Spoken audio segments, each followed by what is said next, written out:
So I'm calling the meeting of the July 24th Planning Commission to order. So just for those of you who haven't been at a meeting before, the way we run this is we're going to introduce the commission, the board members who are here. We're going to do the Pledge of Allegiance, and then we're going to work through each agenda item. The way that works is I introduce the agenda item, the staff then does a staff report. We'll ask the applicant to approach us and give us their name and address and provide any additional comment.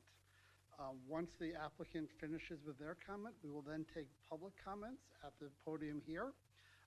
There are comment cards in the back table. If you do want to provide a comment on a specific item, please fill out one of those cards. It helps us be more orderly in the process. And we'll have staff pick up the cards before each of the sessions. So let's get started. Roll call. Jason Wienerman, District 1 here. David Bentrude might be on his way. Jason Crone is absent. Dave. Which one? Nafla. Dave Bentrude is here.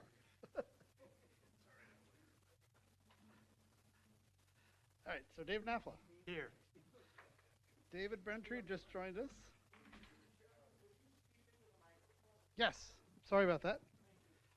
Jacob is absent for the day. Rich. Here, member at large. Tara. Present. And Joe. Here. Joe is the ex officio from the county board. So we'll start the Pledge of Allegiance.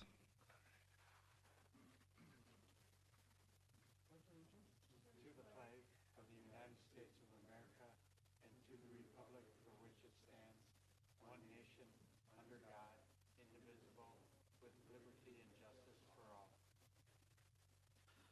All right, thank you.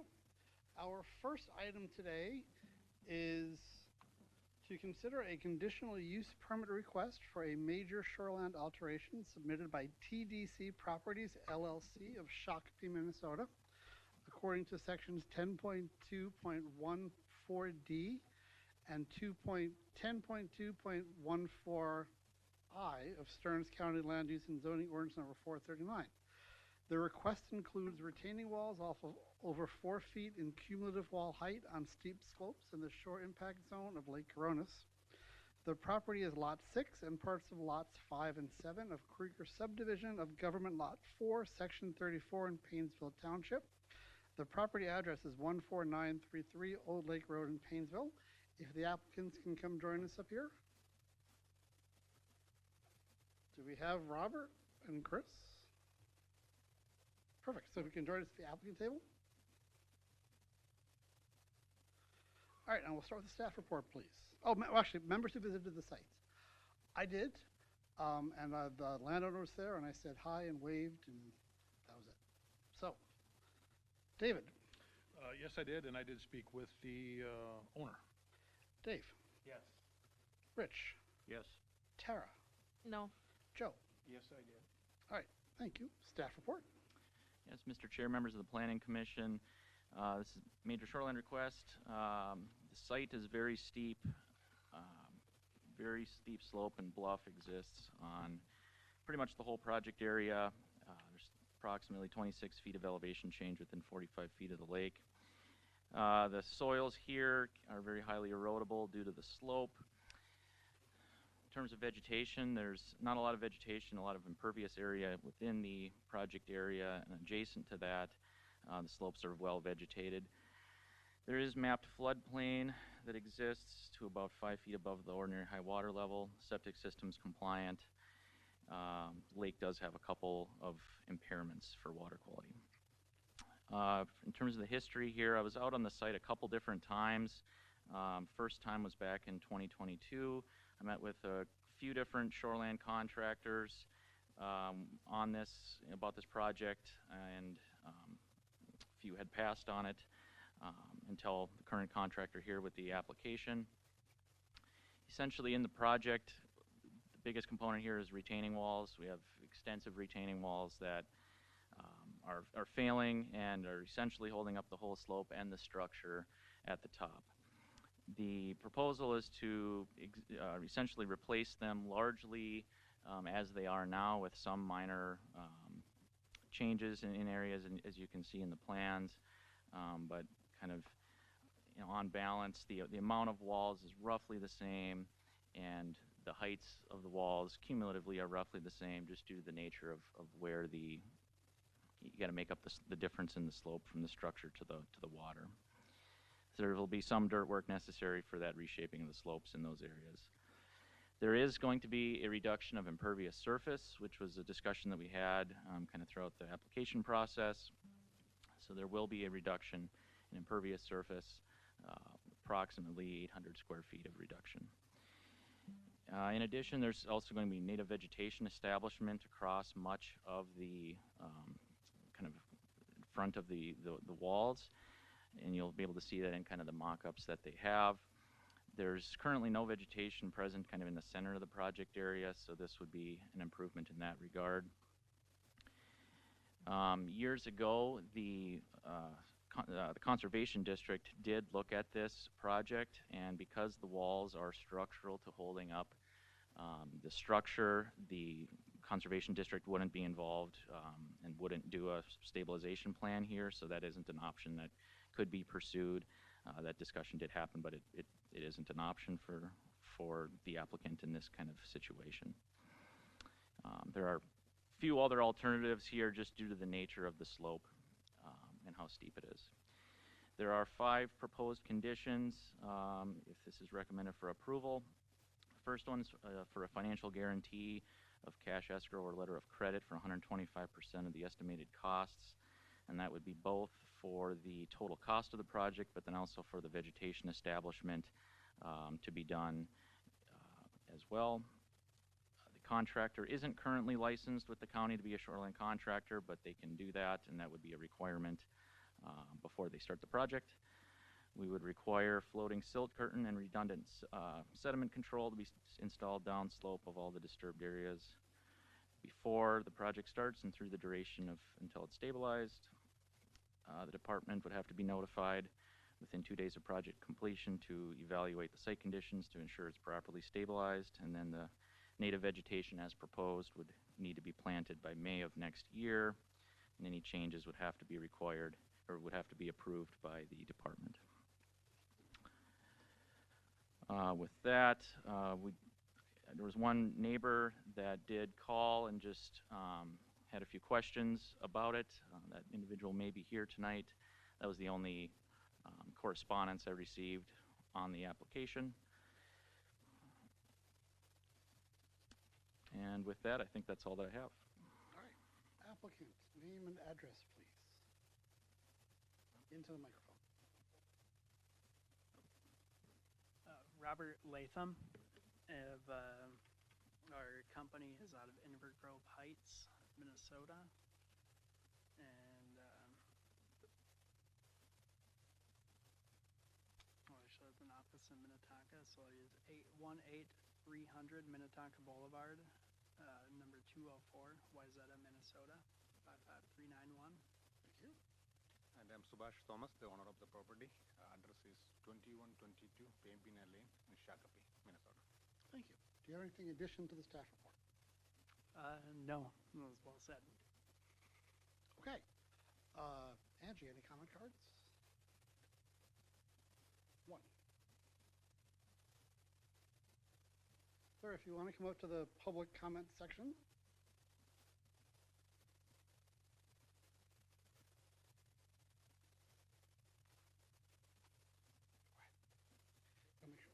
So the microphone over here. So make sure you're speaking into the microphone. Great. How much time do we have? Couple minutes. Thank you, Mr. Chairman and Commission members. My name is Greg Langmo, and my wife, Karen, and her family have been on the bridge side on your left, looking at the lake, for nearly 100 years. And my wife recently left the Coronas Lake Association board, served as president for many years, and has appreciated the work that the county of Stearns has done in cooperation with Meeker County to ensure that Lake Coronas remains one of the top lakes in the area.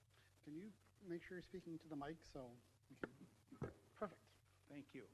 Yeah, I reminded you of that.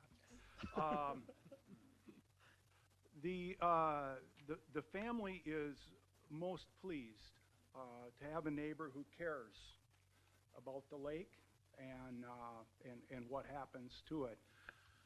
There is a concern, of course, there are railroad ties. You know, try to put a railroad tie on the lake shore today and they'd probably have you in jail.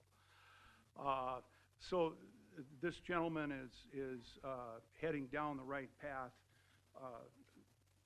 My wife's family is most concerned if that bank would come down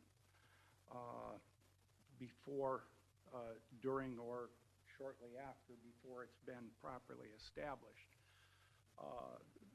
Personally been on Lake Coronas all of my life as well. And being born in Paynesville and raised in Litchfield, my family still maintains a property on the lake. And we would be interested to understand the engineering in the minimal amount of tile. And of course, we've got some pretty wet weather now, and the soils can get pretty heavy. They do like water. And we're wondering if that is enough tile to prevent that project from slumping into the water. Do you have anything else you'd like to add? Actually, so the questions come to me, and then you can answer once we're done. Okay. So we'll choose to answer, we'll have the opportunity.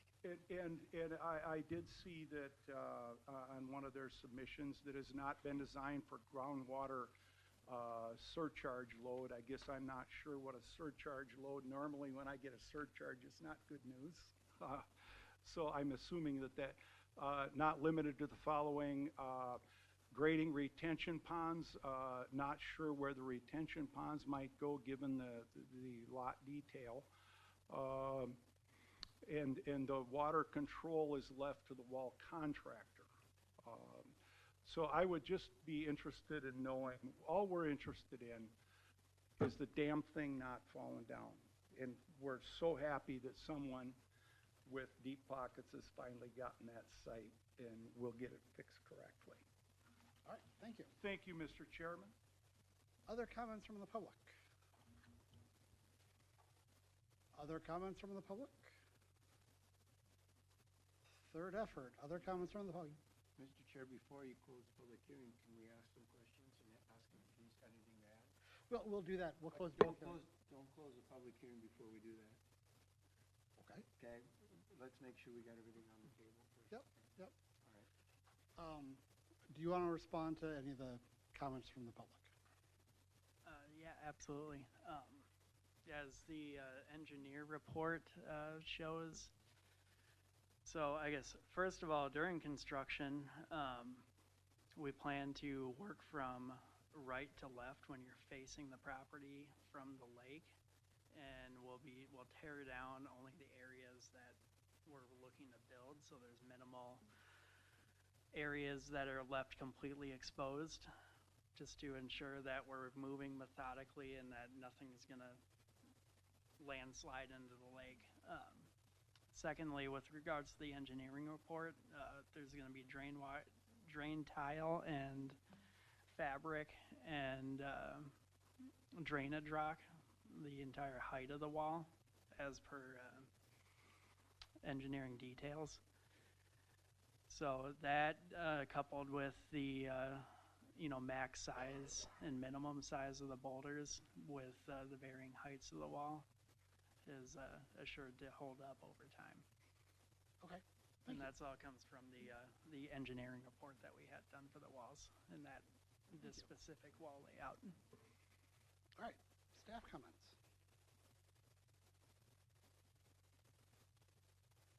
I'm sorry, board comments. Mr. Chair? I have a Yes, comment. sorry.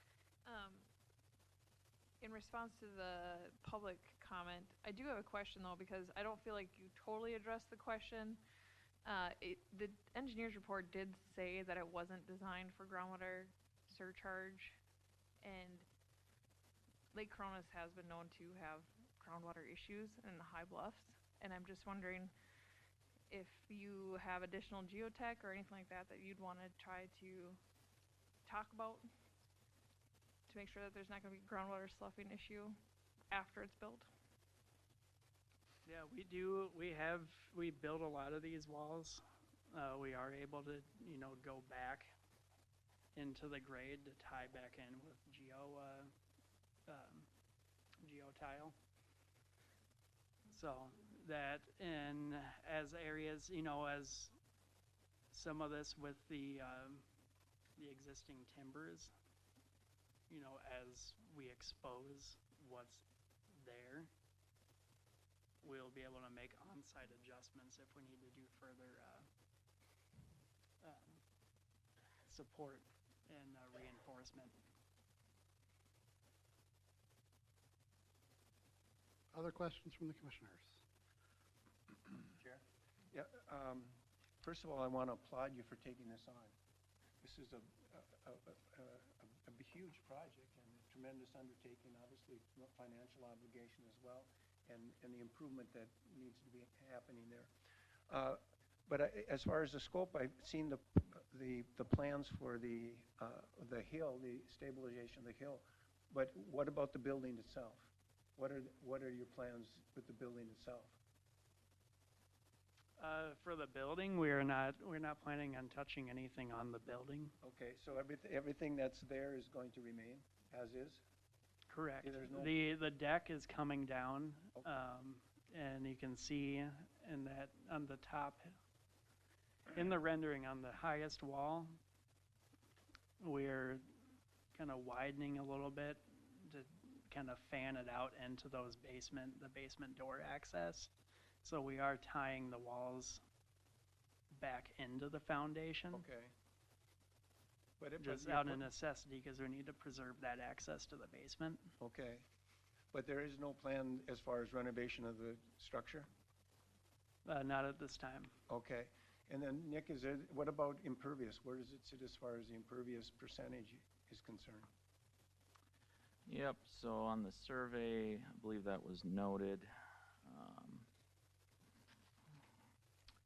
Well, I might not have it listed. Can do some quick math here, but proposed is 6,100 square feet, and we're at about a third of an acre, so Staff report has us about 7,000 square feet existing. Is that right? correct. So what percentage are we at? Well, don't have a calculator on me, but we can do 6,900 divided by a third of 43,560. So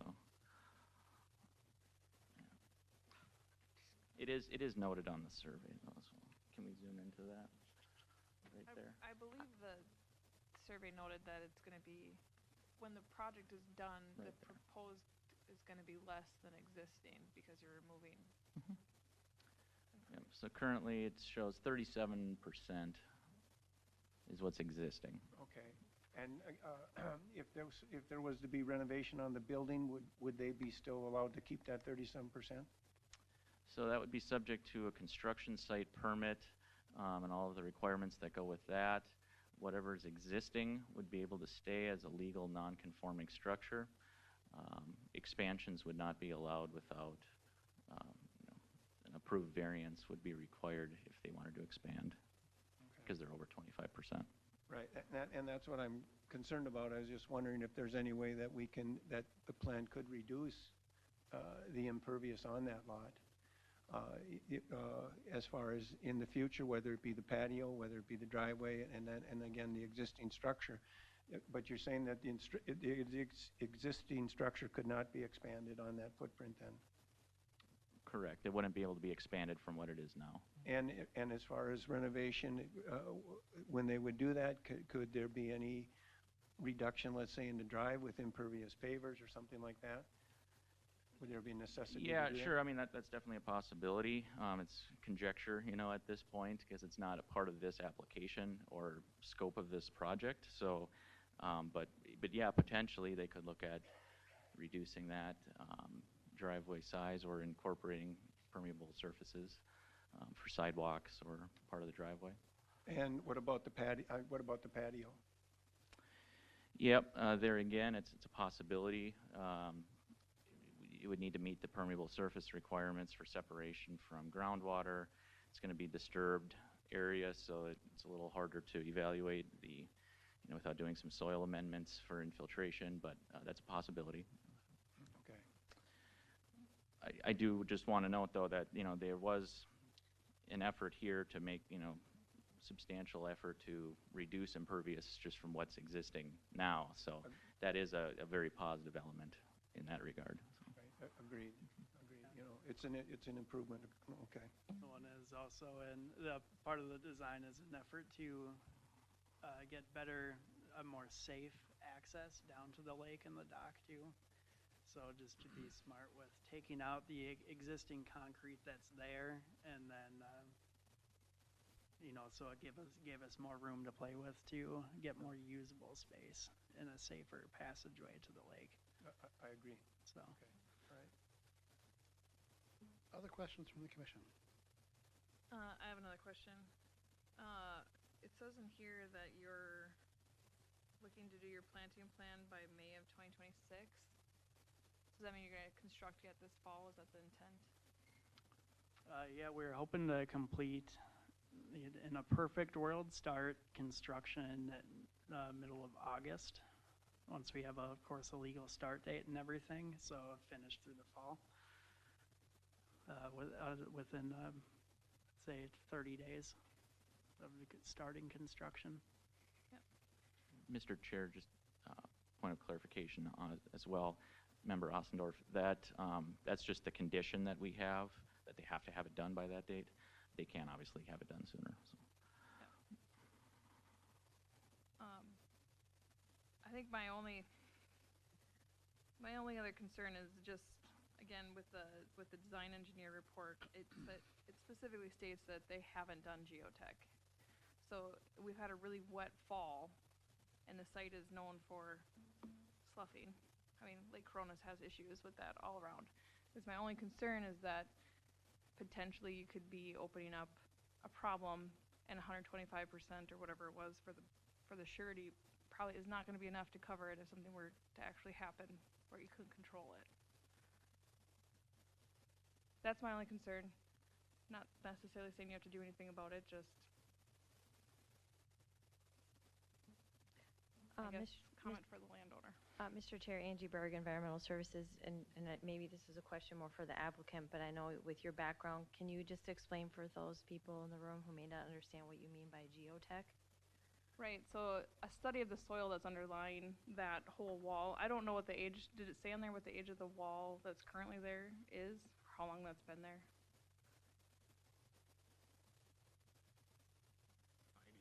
A while, I assume. But when you open up hillsides and bluffs like that, sometimes you can get an issue where you open up a pocket where there's a spring or something that you didn't intend for it to be there or didn't know it was there, and now you've got a problem, especially in a wet year like this year. So I was just making note of it for the other members and decisions on the permit and the timing for this year that they're proposing. Perhaps you'd want to get additional studies done before you open up the site is really what I'm saying. Yeah, totally hear that and understand that, so worth doing our due diligence to follow up on that. Mr. Chair, if I could, to echo those comments, it seemed to me that there was or is a lot of maybe pressure on the railroad tie wall that's there. It's pushing out quite significantly. I don't know what is causing that, but I guess I echo the concerns that that caution needs to be taken, I believe, when you start taking down existing retaining walls and to replace. It's kind of that house to me seems really vulnerable when you start taking down those retaining walls. Yeah, and that's part of the reason too for, as far as when you move to construction, as far as, well, we're not gonna just tear everything out all in one go, to actually, work methodically from one direction over, so that we're not just blowing it up, we're just pulling it apart and then bringing new material in and rebuilding it as we go, so we can make those adjustments. And, I have a picture of it, but there was one section that was obviously pushing out. Very concerning to me. Yeah, right in there. Question for the staff on that. So if the commission chooses to recommend not approving the permit and the county board concurs with that decision, so the permit will formally be denied through both processes, the impact of that is the site stays as is, correct? So with the walls bulging out, we potentially have a catastrophic process beginning that if we choose not to act, will continue doing what nature does. That is correct. Yeah. Okay. And I would also, also say that, if it was recommended for denial, to give maybe the specific reasons, what could be changed and altered in terms of walls, or if it's just more, more due diligence in terms of soil or geotechnical work and evaluation. But, I don't, just to clarify, I don't know that I'm implying that I'm going to vote against this project. I'm just concerned for the property owner that steps are taken to make sure the install of all of this is done such that the house is protected, because there seems to me there's some obvious pressure on that existing retaining wall, and so without, it sounds like you're getting some engineering, so that would be appropriate, obviously. So I'm just concerned about the house and the structure when you start tearing into that hill. Angie? Mr. Chair, one other option that you do have is to continue it based on some of the discussion that you've had tonight. Obviously, that would delay the project, but it's also been like this for a while. So if there's concerns that you would like to see addressed, to bring back to you in order for you to make a recommendation to the county board, that's always your right. I think that you've heard a few things tonight that they could potentially look at, and maybe how to address what if they encountered some springs or wet spots, or phasing in, identifying how to phase the implementation of the project, things like that. Nick, we talked about the applicant needing to be a certified shoreland installer. What does certification entail in Stearns County? Sure, Mr. Chair. So to be a licensed shoreline contractor in Stearns County, there's a $10,000 bond, an application to fill out, and then they would need to attend a shoreline workshop that the county sponsors and does every year. So they would attend the next one, and they would have a restricted license for this year. And then to maintain your license, you would need to complete your application every year and then attend the workshop at least once every 2 years. Okay, thank you. And I did meet with the owner this afternoon, and correct me if I'm wrong, sir, but I think you'd mentioned that you've owned the property for like 6 years, and that you've noticed this bowing of that, or pushing out of that retaining walls in the time that you've owned it. Okay, So- it pushed out more. It was like that when I got it, but it Yeah, is so getting that worse. it's that kind of activity. You've noticed it in the time that you've owned it. Clearly, something needs to be done. I think the improvements will look really, really good when it's all done, but just, again, being redundant perhaps, but I'm just concerned about safety of the workers on that parcel, the home that's there. There's something going on.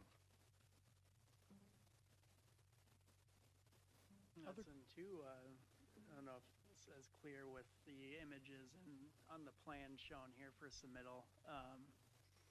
The walls are, for the most part, they're placed pretty much right in front of, or right in line with the existing walls. So as far as getting closer to the house, we aren't really doing that, aside from where it comes back into the house,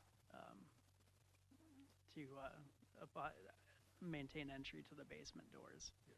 So, Other questions from the staff? Angie, Mr. Chairman, Angie, could you just, we see a half a picture at the bottom. Could you bring that picture up, please? Yeah. The vegetation that's on that side, so as you're facing the lake, the left side, is it planned to keep all those trees and that vegetation on site? That area there we're looking at? to the left, the deciduous trees, Yes. those will, I believe those will be remaining. So we'll be taking out those arborvitaes. Yeah, the 'Cause, arborvitae. Yeah, the ones behind it, they're at the, they're more or less on the property line there. Right, So- but you're right, and I think they actually are up against that retaining wall. But the other is a natural wall then, I believe, I mean, a natural slope with the heavy trees, correct? Correct. And we'd like that to stay. I mean, doesn't that make sense to retain that wall and, or that bluff as it is existing? And it's quite nice, and obviously it would be more aesthetically pleasing for those that are on the lake rather than to have it just bare ground. Yeah, those deciduous trees along that, side, they'll be remaining. Okay. That's effectively the property line, right? Yes. So the vast majority of those trees are on the other person's Yeah. property. So cutting those trees down would be bad. Okay. All of our work is remaining within our property bounds. Other questions? Yes. Just want to, Tara, to satisfy your requirement, would they need to bring it back, or could we put it in as a condition? I think you can put it as a condition. Angie, could you pull up page 42 of the packet, which is on page 6 of design? I don't know if that's in that one, but page 42.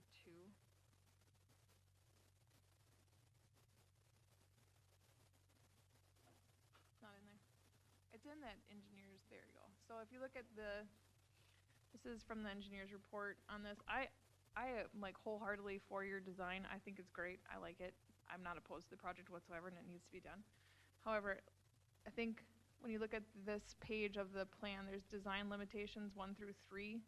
I think my suggestion would be, if we were to go forward to meeting those, to providing more information to answer those design limitations that are laid out there by the engineer. You can see it's a limited design based on the information provided, and there wasn't anything related to soils, and I think you're gonna need to do something about that before you move forward with construction. That would be my recommendation I don't know how to word that specifically, but to address these design limitations.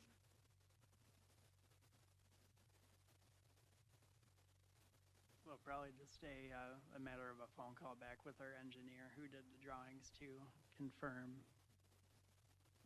just addressing the design limitations to make sure that we've done Yeah. all the due diligence.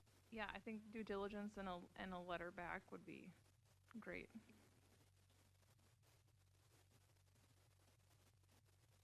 Yes. If you're,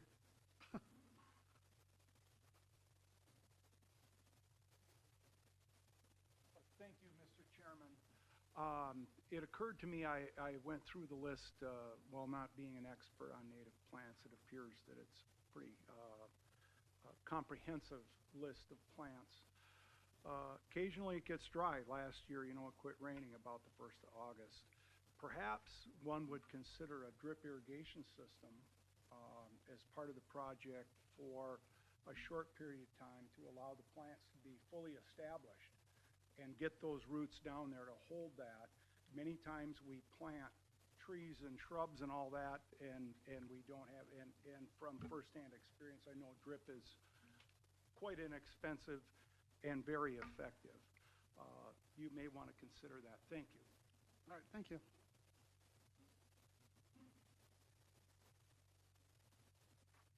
All right, other questions or comments from the staff? the commission.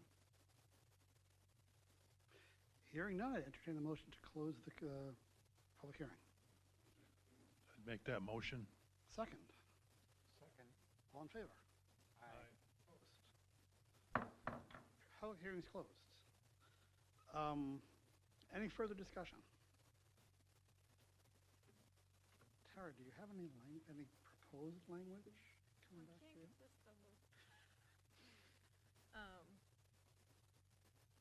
I can read off my tiny screen.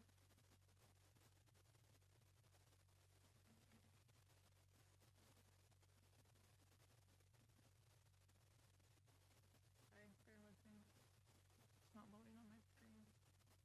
I'm not sure, but I had the same problem tonight. I had to log out and log back in to be able to access it.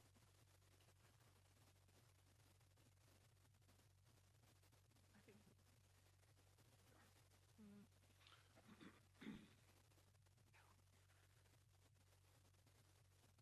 Thank you.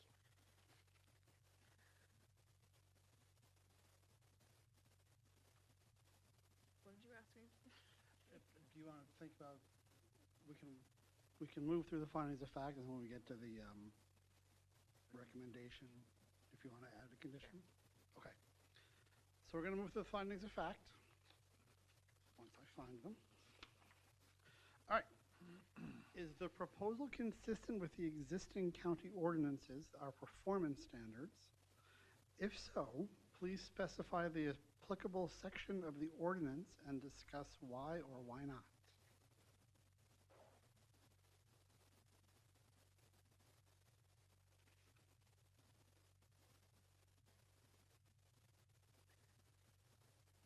Mr. Chair, I believe it's consistent with the county ordinance number.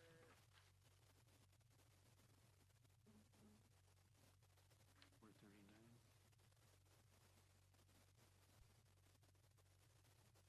Sections 10.2.14D and 10.2.14I. All right, thank you. We do help each other out here, by the way. Are there any other standards, rules, or requirements? I want to come back to 2, so you have some time to think about it. Is the proposed use compatible with the present and future land uses in the area, or can it be separated by distance or screening from adjacent land uses? If so, why or why not? And how will any scenic views as viewed by the water body or public places be impacted by the proposed use? Mr. Chair, I would say that there would be no real impact on neighbors.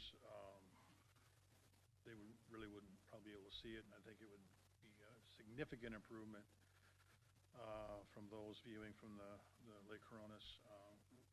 The look will be much better, much cleaner, obviously, as it would be new. So, Good, thank you. How are the potential environmental impacts, including groundwater, surface water, air quality, wellhead protection areas, fish and wildlife habitat, of the proposal being addressed?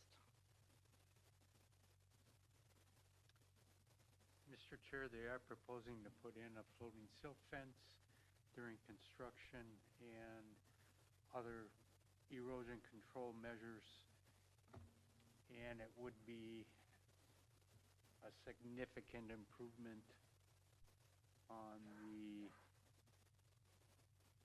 lake if the wall got repaired or replaced in case unless it failed. Thanks, David. How will the potential impacts of the proposal affect the property values of the area in which it is proposed?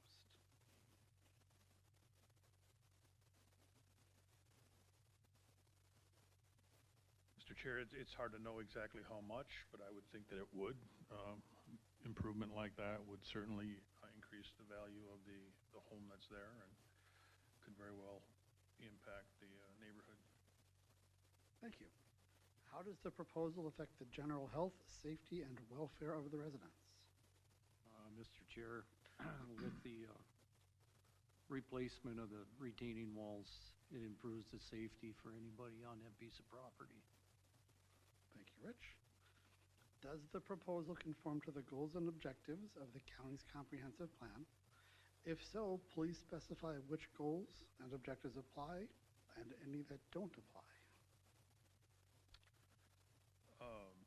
Mr. Chair, I'd say that it does under our comp plan, Lake Shore Living policies. I'm looking at number 8. Project preserves sightlines and does not negatively impact view sheds of adjacent properties. Project maintains neighborhood's residential character by promoting compatible land uses. This project does not do anything to distract from the character of the area at all. Wonderful, thank you. Has the applicant provided financial assurance to guarantee reclamation or cleanup?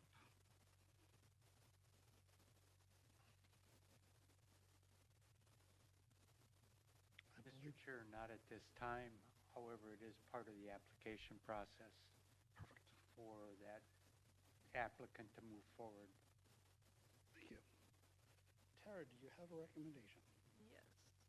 Okay, so this is a proposed addition to the 5 recommendations, correct? Yes, where were those?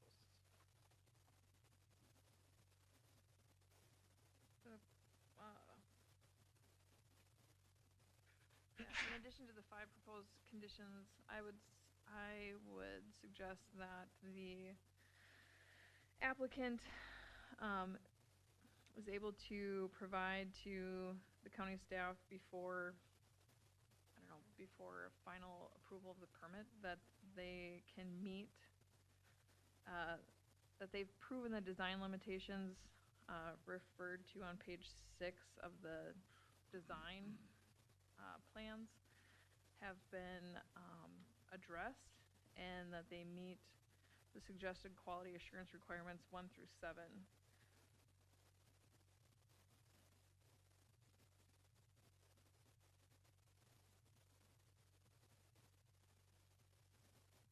Just making sure staff has that. Mr. Chair, does that also answer question number 2 on your findings, or are you going to still go back to that one? That comes out, that's number 2. Okay, Yep. thank you. Yeah. So, Andrew, you have the recommended? Recommended? Yep, I can repeat it back. Thank you. I can repeat it back here. So the applicant shall obtain and submit additional information required to meet the suggested quality assurance requirements as outlined in the engineer report. Does that work? Sounds good. All right. So circling back, any other items? So Tara's added for number 2. Any other items the commission would like to add to that? All right, hearing none. Are there any other issues pertinent to this matter?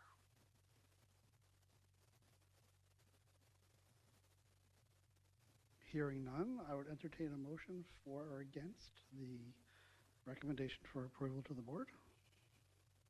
Mr. Chair, I'll make a motion that we approve With the the 6, conditions. the 6 of them. 6 of them. Okay. Second to the recommendation to approve with the 6 conditions. I'll second that. Second, all in favor, aye? Aye. Opposed? Motion passes. This will go before the board August 12th, correct?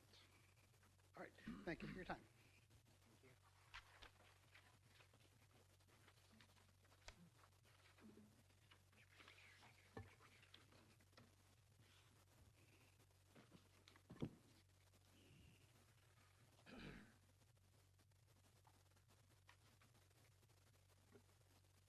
All right, the second item on the agenda, if you have speaker cards, can you hold them up for Angie to see?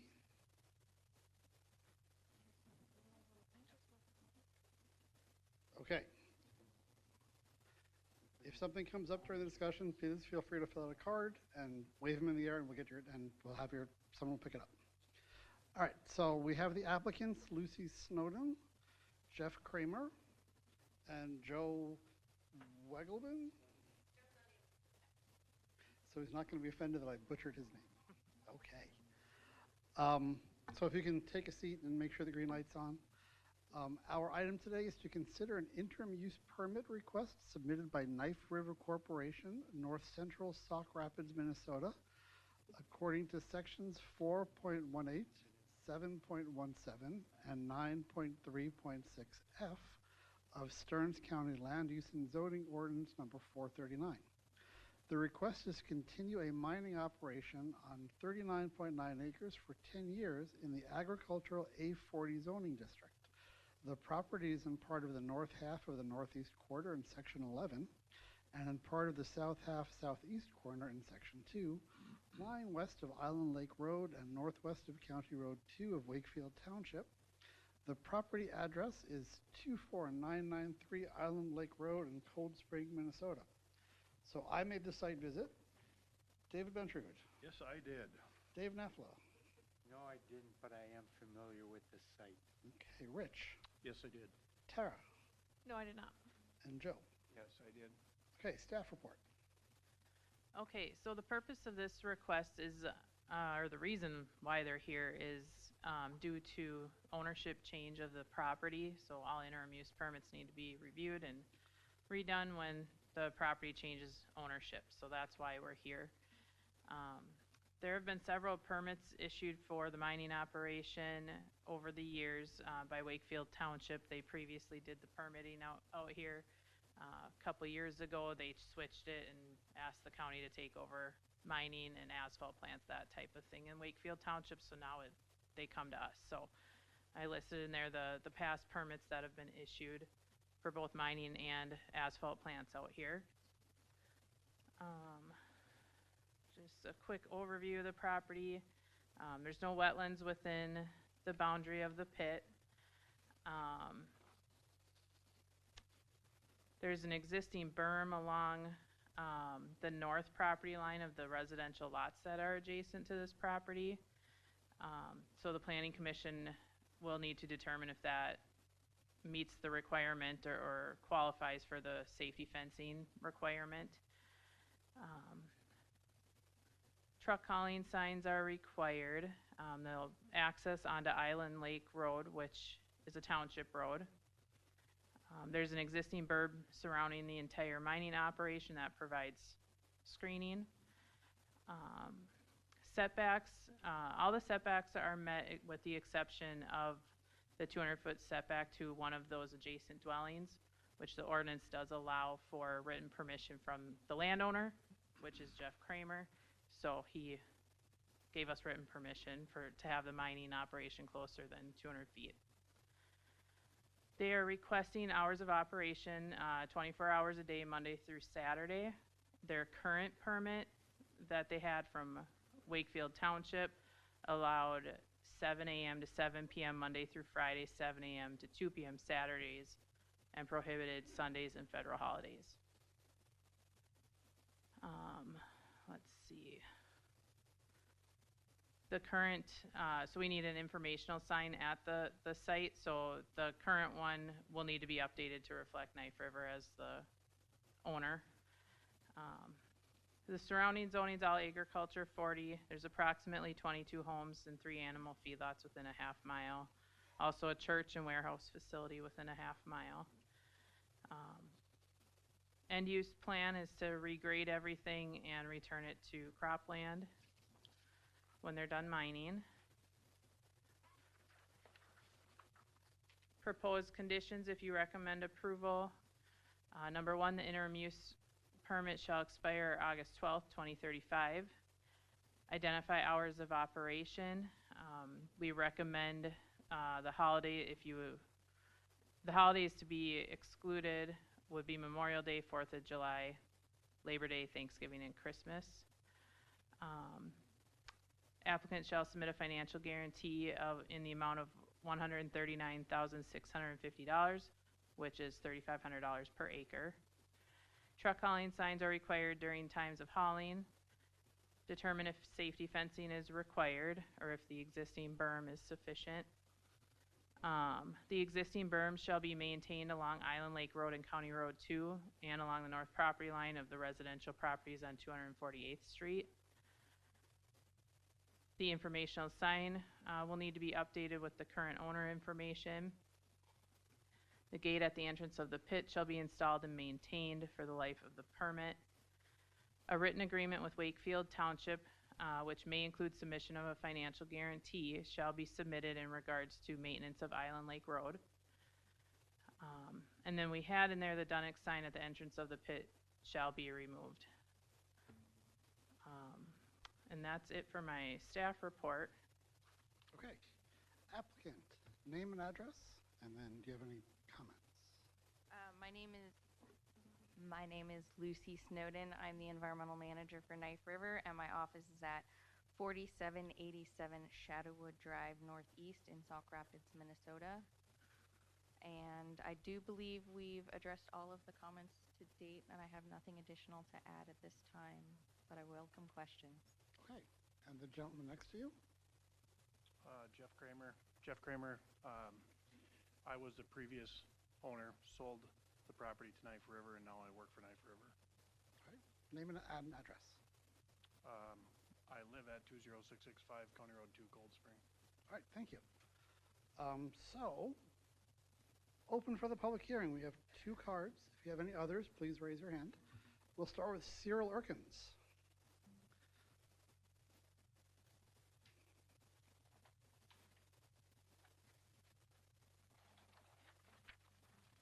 Mr. Erkins, can you state your name and address? Well, thank you, Mr. Chair, for giving me an opportunity. My name is Cyril Erkins. I live at 14466 248th Street. I'm just at, I believe at the south edge, the second house in to the mining operation. I lived there now for over 50 years. News of gravel mine, when it started, wasn't what we hoped to hear. Over the years, Kramer has been a very good neighbor, staying to the rules of hours of operation and dust control. Early morning, when there would be lots of traffic in the pit, he would always water traveled areas of the pit to limit dust. Very good job. Also kept trucks off of 248th Street, that's another road. They come out on Island Lake Road, and that's basically, they never traveled the other road where all the homes are on them. And I hope that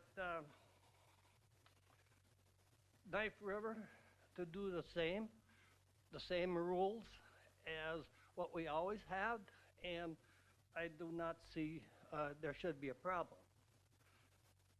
Also, on berm control for noxious weeds, thistles and stuff,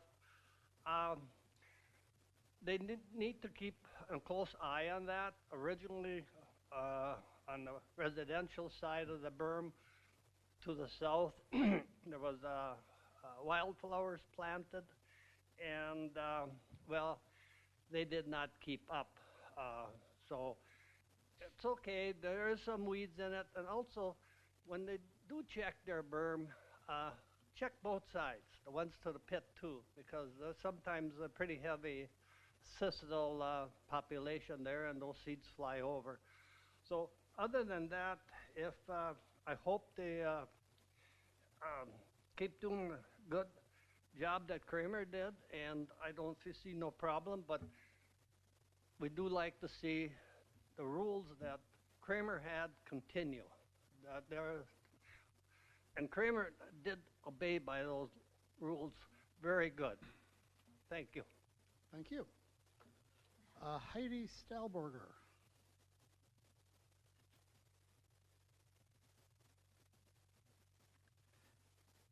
You can state your name and address and direct your comments to me. Thank you, Mr. Chair. I'm Heidi Stahlberger. I office out of Wakefield Township at 22295 Frostview Road in Cold Spring, Minnesota. I am the Wakefield Township Planning and Zoning Administrator. And with regard to this request, the Township Planning Commission and Township Board have both reviewed this request.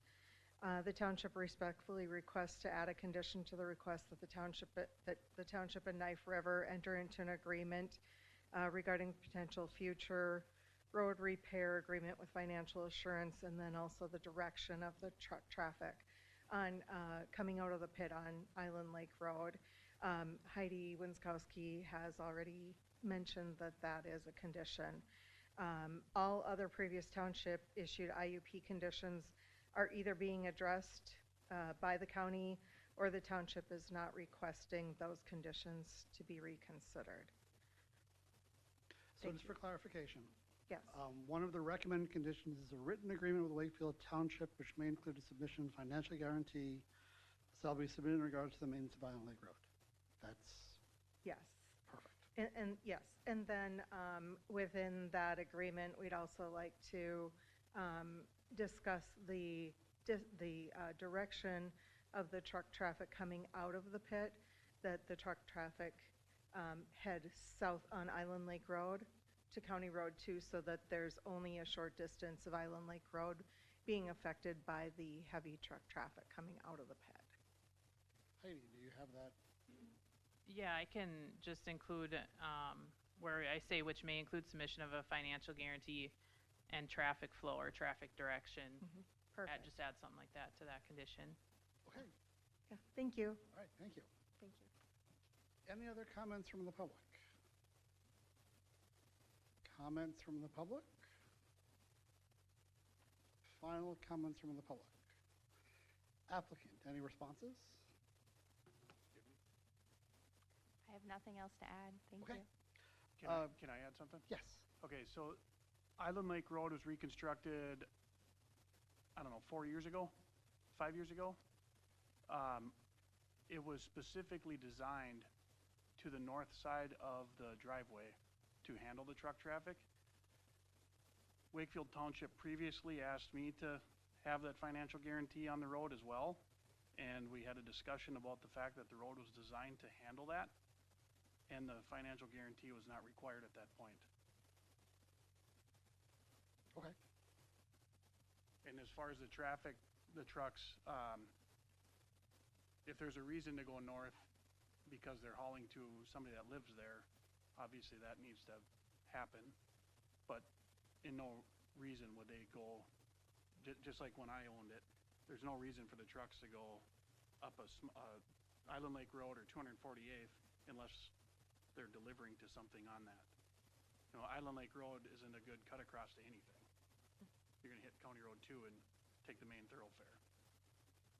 Heidi, do you have any clarifications? I saw your hand go up. Thank you. That was a recommendation from our engineer, who is new since the road was reconstructed.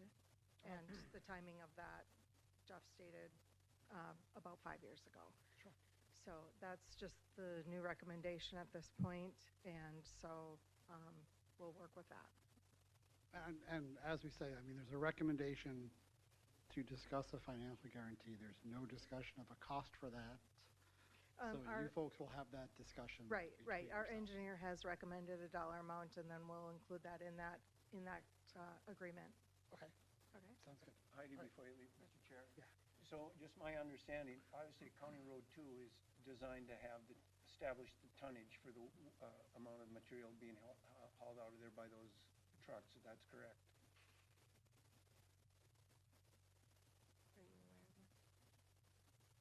I'm not the county road designer. Well, I would think if it's designed like that, it should be, otherwise we wouldn't be hauling on it. But my question is then, that small portion of Island Lake Road, then if that's not designed, if you're heading out to the north, if there's degradation, if broken up asphalt and that they would be responsible for repairs. That's what we're talking about?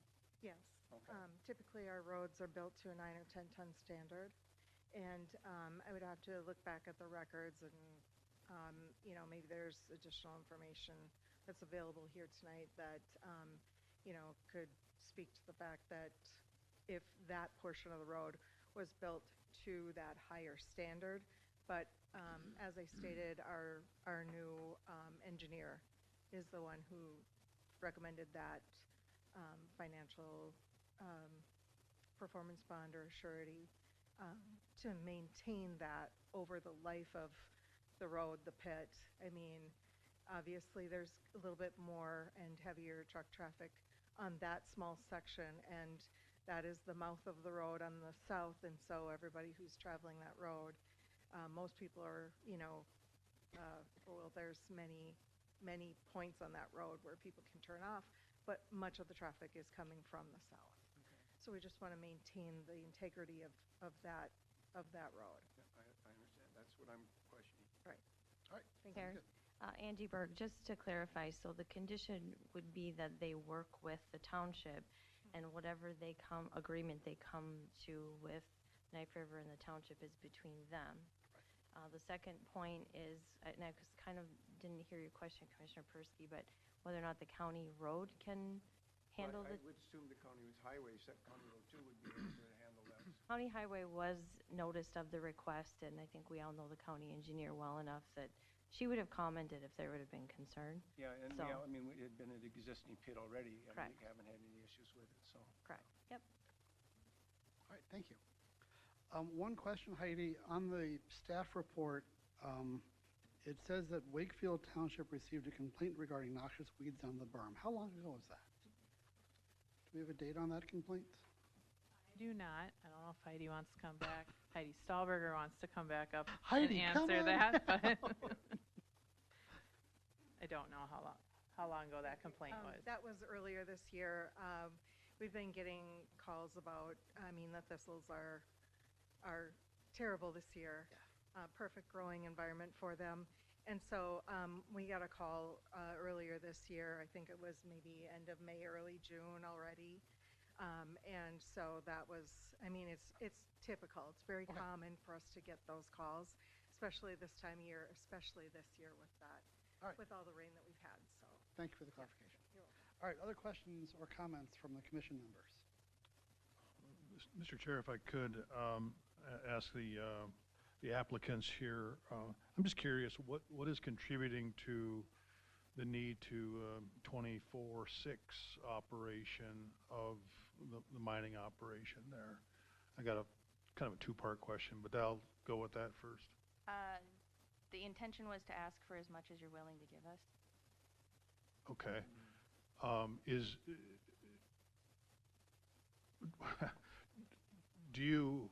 do you anticipate any nighttime work compared to what you do during a typical work day? I mean, is it just, do you anticipate doing a lot of work at night, or? Occasionally, we'll work two shifts, so there can be processing or mining that happens. I've also run into other use permits that specify activities that then loop in, like coming back to the pit to park a truck, which necessitates us parking equipment at that particular local city hall because we aren't allowed to bring that haul truck back into the pit.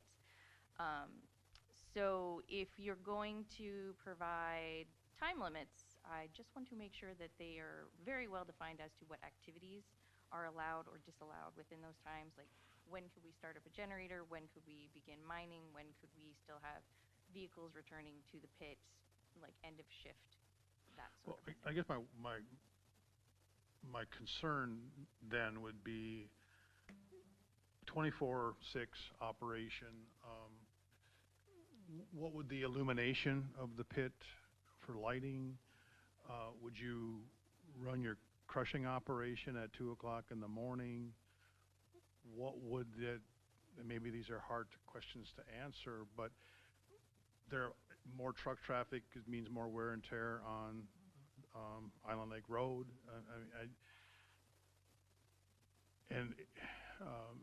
What do you foresee the impact of operating all night, even occasionally? It just depends on what the needs for the aggregate are. If we were to be operating during dark hours, we usually have light kits on site and they're all pointed down so we're not affecting ambient light conditions. For truck traffic, it depends on what's required for nearby projects. It's not intended to be operating all the time, but over years of permitting work, I've learned to ask to get as much as we can so that we don't have to come back for special scenarios and get variances. Mr. Chair, staff, can we pull up what we have on all the other, here we go, that's what I wanted. When we look at that, and we've tried to, or have, I think, in the past, for operating hours, I believe it's like 6 in the morning till about 10 at night. We have granted that quite often. And then I think we've had a question in regards to what if we need a maintenance person to come in early morning and shoot grease in the greasers and wherever else they need to lubricate. You know, that's not a noisy activity. But, you know, we've talked about that kind of stuff, but we have to think about the people that live out in that area. Noise does travel in the countryside quite a ways. So we'll discuss the hours. Mr. Chair, Member Blankish and others, I think if you look at the last entry, it's the Eichmeyer pit, which is just down the road here. That one's pretty detailed in terms of all of the things that Lucy just brought up. So you might want to look at that one just as a comparison of what hours do you want on each activity, if you want to go that direction. Could you zoom into that a little bit, Angie? Could you zoom into it a little bit? Joe? Yeah, and that was going to be one of my questions, is that when we're with the change of operation or the change of ownership, are we actually changing then the conditions of operation? I thought we were just going to be adopting the ones that were present. So we are actually looking at new conditions. Okay, then we are looking at a different animal. It's a new permit. Correct. Their application requested 24 hours. It's a whole new permit, so. And the staff report outlines what Wakefield Township had approved for their hours on their last permit. Other comments from the staff, from the commission?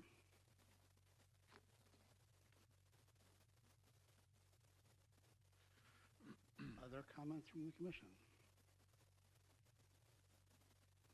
Hearing none, I'd entertain a motion to close the public hearing. I'll make a motion. Tara, thank you. Second, Second. All in favor? Aye.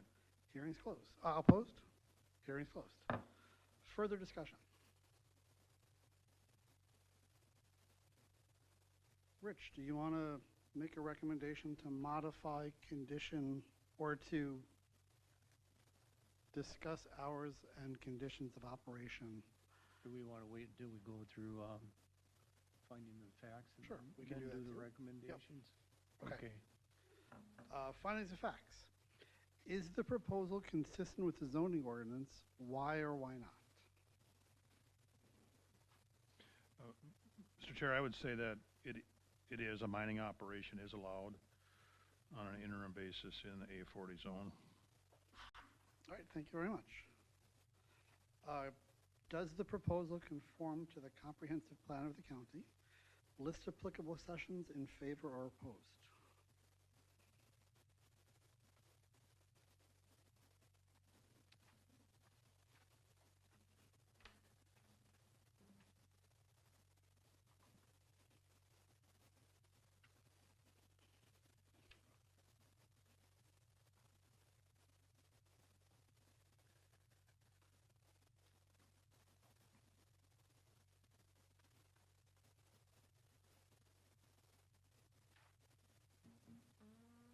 Mr. Chair, I believe it meets comprehensive plan goals for aggregate resource policies 1 through 3. Thank you, Tara. Is the proposal compatible with the existing neighborhood? Why or why not? Mr. Chair, because of the history of the existence of the gravel mining operation and the cooperation of the residents in the area, and not hearing of any complaints other than the weed problem that they currently have, I would say it's compatible. Thank you, Rich. How has the applicant demonstrated or will be able to demonstrate that standards and criteria stated in the ordinance will be satisfied?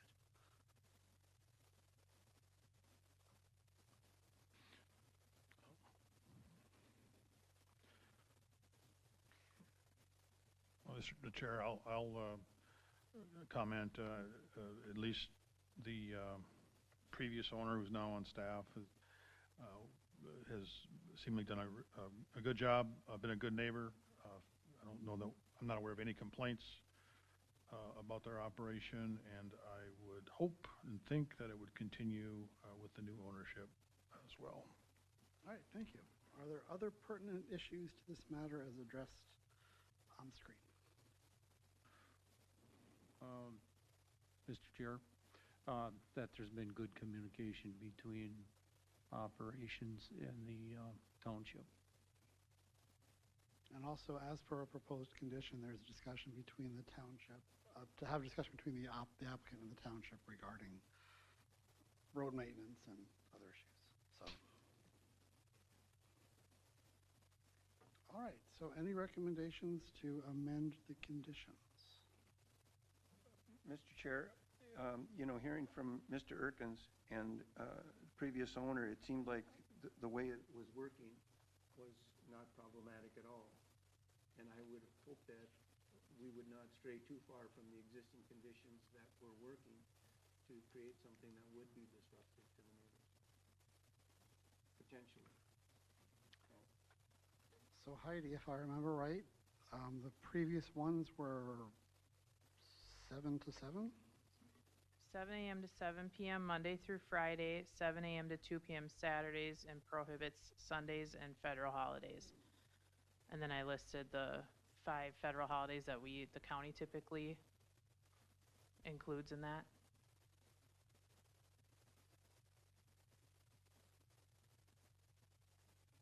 Anyone in favor or opposed to those? I'm not sure the exact proper way to make this proposal, but I respect the Knife River, the demands for work product, local road projects could necessitate extra work being done.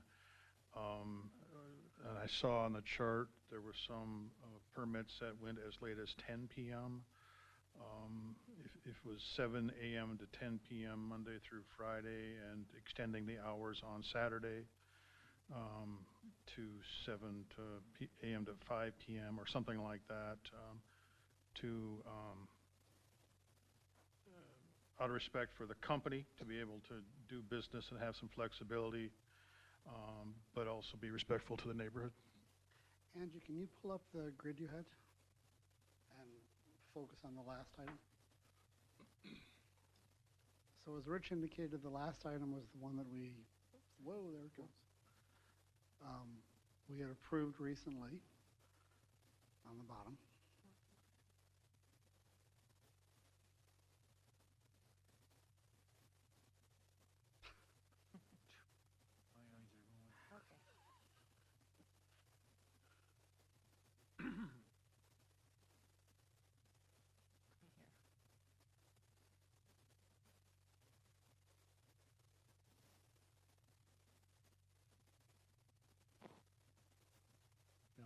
No, you did such a wonderful job of zooming in.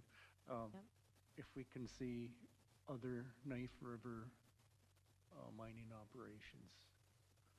I'm just looking.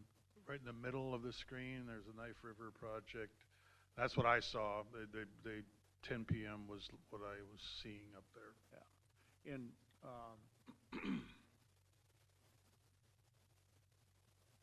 I know we've talked about this with other operations. The location of the pit makes a big difference. If it's quite a ways away from a residential area, and it being that the residents are right on the edge of the berm, I would be concerned about their peace and quiet in the evenings and not rattling their homes early in the morning. So. Thoughts on what do you think with the last one? Want to go with that one or? Mr. Chair, Rich, do you want me to bring up the current hours of operation under the township permit? Well, it's 7 to 7. Okay. Yeah, I understand that. Again, gotta deal with reality when they're doing road construction.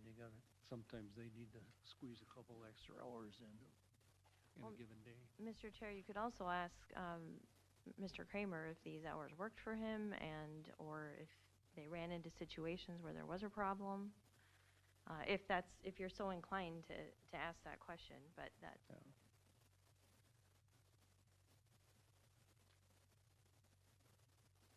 Would we entertain that question? I guess well, my question would be, and I don't know the answer to this, but I'm assuming the crushing operation, is that a constant part of the mining that you do? Could you, if that's the loudest, could you not do it? So you know, typically, dark? yeah, so the operation that I ran is very different from what Knife River runs. For us, those hours worked. Maybe I could suggest there's a period of days each year where you're allowed to run longer hours. We used to have that with Wakefield Township in a different one of our pits. So for a period of, I think is the first time we wanted to run 24 hours, we had a total of 30 working days that we could run 24 hours, but after that it had to stop and drop back to the normal, would be another way you could address this. Because Lucy can speak in too, but I don't believe anybody expects to be running 24 hours a day for the whole summer. I think it's a finite period of time. If an asphalt plant comes in and we're repaving County Road 2, the goal is to get in and get out and move on. Is that accurate? Yes, that's accurate. We don't typically run 24 hours a day, especially all year round. It's make use of the time we have with the people we have when the projects are in the area needing the material. Mr. Chair. Mr. Kramer, then were you working then without lights? You didn't have a lit pit? We would use lights in the fall or spring when it was dark with light plants, but the pit floor is 25 to 30 feet below the house floor, like the main level of the houses, and there's a berm that's 8 or 10 feet high, it's at least 10, separating the houses from then the pit. Pretty deep, yeah. I agree. I mean, you could ask Cyril, he lives there and has lived there, what impact that has had in the morning at, if he even hears us or not, I'm not sure. And then, Mr. Chair, then was there any plans to put asphalt in there?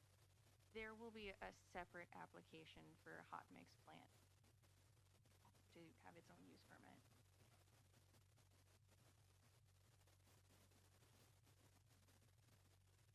I guess personally I have a trouble when, it's worked so well, and also looking at 10 o'clock and the area that it is in.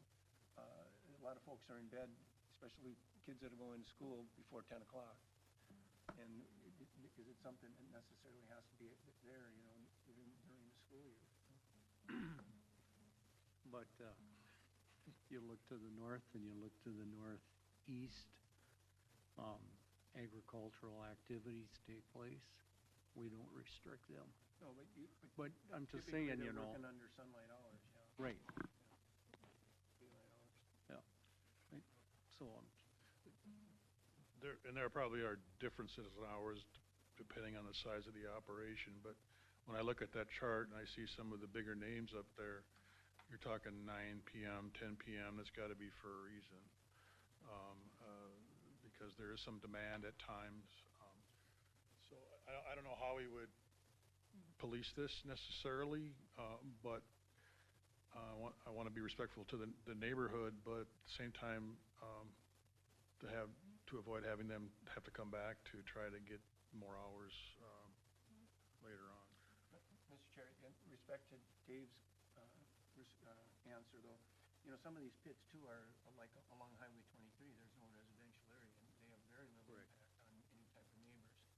So, yeah, there's those pits that really doesn't matter because the only people that are hearing it maybe are the coyotes and the fox and the rabbit.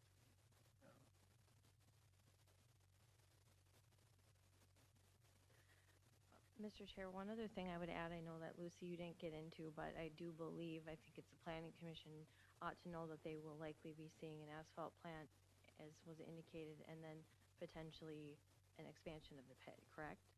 Yes, the intention is in the future to pursue the EAW process for an expansion of the acreage that we will be mining. The reason we didn't do that at this time is we would have to stop mining during that process.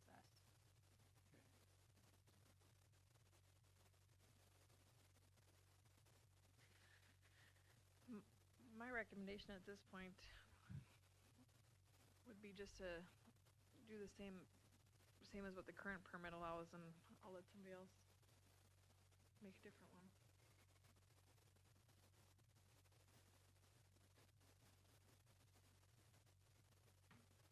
All right, so let me ask for, so Tara, is that a formal motion to approve the recommendation with the hours of operation being what the existing hours were? Yes, for purposes of discussion. Okay? 7 to 7. The current permit allows operation 7 a.m. to 7 p.m. Monday through Friday, 7 a.m. to 2 p.m. Saturdays, and prohibits Sundays and federal holidays. All right, so we have a motion. Do we have a second? For discussion's sake, I'll second it. All right, we have a second. Further discussion? I guess I would, I could live with the motion, but I guess I would advocate for some consistency in the hours we provide Knife River at other locations. And it is giving them more hours than what they currently would have under the previous owner, but not 24/6. Do you have a recommendation then? That would be my recommendation, to be consistent with what we are allowing other Knife River projects to operate. Mr. Chair, is it, if they're coming back for an improvement and expansion and also the asphalt, would we be able to change the hours at that time? Expand the hours at that time? So keep things as they are, perhaps now, and then as if they want to expand, if things are going okay with the neighbors, then we... Would that be a new permit, Heidi, again? Correct, yeah, it'd be an amendment to this permit to expand to however many acres they want to add. So yeah, that would open up the hours of operation again, so it could change with that, with the new permit. And then I just want to point out, I also need you guys to make a decision on condition 5 regarding if we need to require safety fencing or if the berm is sufficient too, before you make your formal recommendation. Okay, so for the moment, we have a motion and a second to have the hours of operation what they were in the original permit.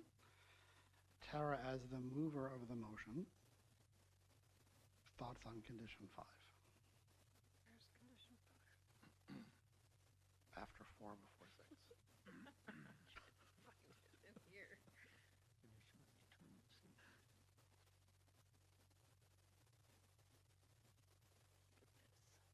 So it's the safety fencing. So because there's 4 more homes within 300 feet, safety fencing's required. So the planning commission can decide if that berm is sufficient to meet that requirement.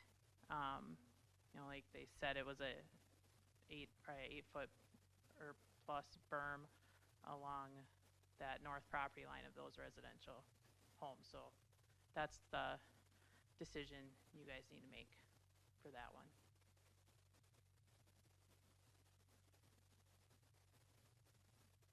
Mr. Chair, I think at this time, I think the berm would be sufficient. However, when the pit expands, I think we would need to revisit the safety fencing. I would agree with that. So we have a friendly amendment. Dave, do you support the amendment? Yes. All right. So we have a motion and a second to hours of operation are what they are currently with the township permit, and the berm is sufficient for safety fencing. Okay, then I would just remove condition 5. Yep. So then there would be 9 Okay. conditions. And Mr. Chair, just please clarify that there's no other questions on the proposed conditions, or if you would like staff to read them again to make sure everybody understands what they are. Let's work through the conditions as modified. Okay, so number 1, interim use permit shall expire August 12th, 2035. Hours of operation will be 7 a.m. to 7 p.m. Monday through Friday, 7 a.m. to 2 p.m. Saturday. No Sundays, and then the federal holidays would be Memorial Day, 4th of July, Labor Day, Thanksgiving, and Christmas. The financial guarantee at $3,500 per acre to ensure reclamation. Truck hauling signs. The existing berm along Island Lake Road, County Road 2, and along the north property line of the residences on 248th Street would need to be maintained. Informational sign needs to be updated to the current owner. A gate at the entrance of the pit shall be installed and maintained for the life of the interim use permit. The written agreement with Wakefield Township regarding Island Lake Road. And then the Dunnick sign at the entrance of the pit shall be removed. And with that, I believe they'll be applying for their asphalt plant permit. So if that's approved, the sign can stay. So I'll probably just include unless other permits are obtained to that condition. All right, so we have a motion and a second. Mr. Chair, Yes. I would propose that we change number 1 so that it reads December 31st, 2035. Instead of stopping it in August. That doesn't make common sense to me to do that. All right, so we have a potentially a friendly amendment. Tara? Yep. Dave? Yes. All right, so the number 1 is December 31st of 2035. Do we have to read them all again? Okay. So we have the motion and second with the modifications as presented by staff. All in favor? Aye. Opposed? Motion passes. This will go before the county board August 12th. Yep. Thank you. Thank you.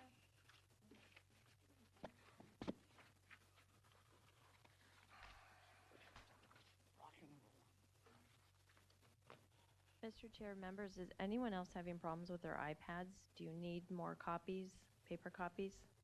I got mine figured out now. Okay.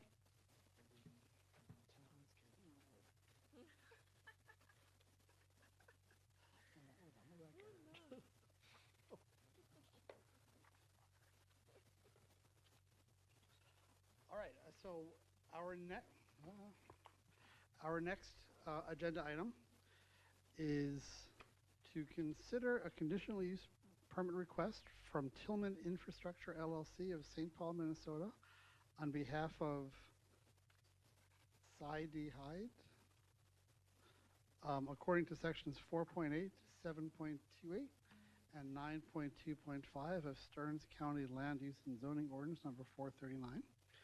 The request is to construct the telecommunications tower in the A80 zoning district. The property is in the north half of the southeast corner, lying west of 103rd Avenue in Section 9 of Main Prairie Township. Do we have Brian and Brent with us? If you can come up, and after the staff report, we'll have you introduce yourself. Staff. Oh, if you have comment cards, wave them. Thank you. Thanks, Angie.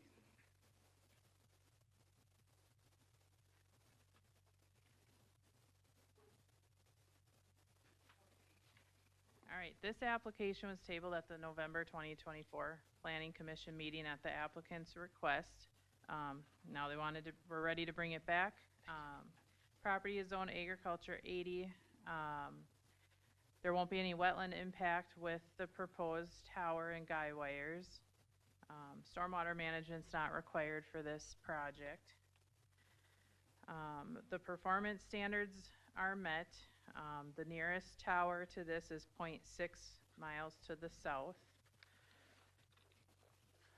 It'll meet all required setbacks. There's approximately 19 homes, 2 registered feedlots with more than 10 animal units, and a shooting range within half a mile of the property. Surrounding land uses are a mix of rural, residential, ag land, wetlands, and grassland. It's a mix of zoning in the area, A40, A80, R5, and the city of Kimball is also nearby. The comp plan shows this as a concentrated development area on the future land use map. If this is recommended for approval, the following conditions are suggested. Number 1, upon completion of the tower, a certification that the tower and antenna conform to the latest standards of the Uniform Building Code from a licensed engineer shall be submitted. And 2, construction site best management practices will be required during construction in accordance with Land Use and Zoning Ordinance Section 7.10.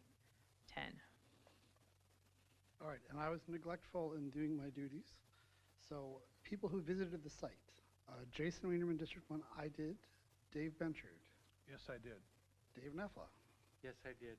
Rich Mikesh. Yes, I did. Tara. No. And Joe. Yes, I did. All right.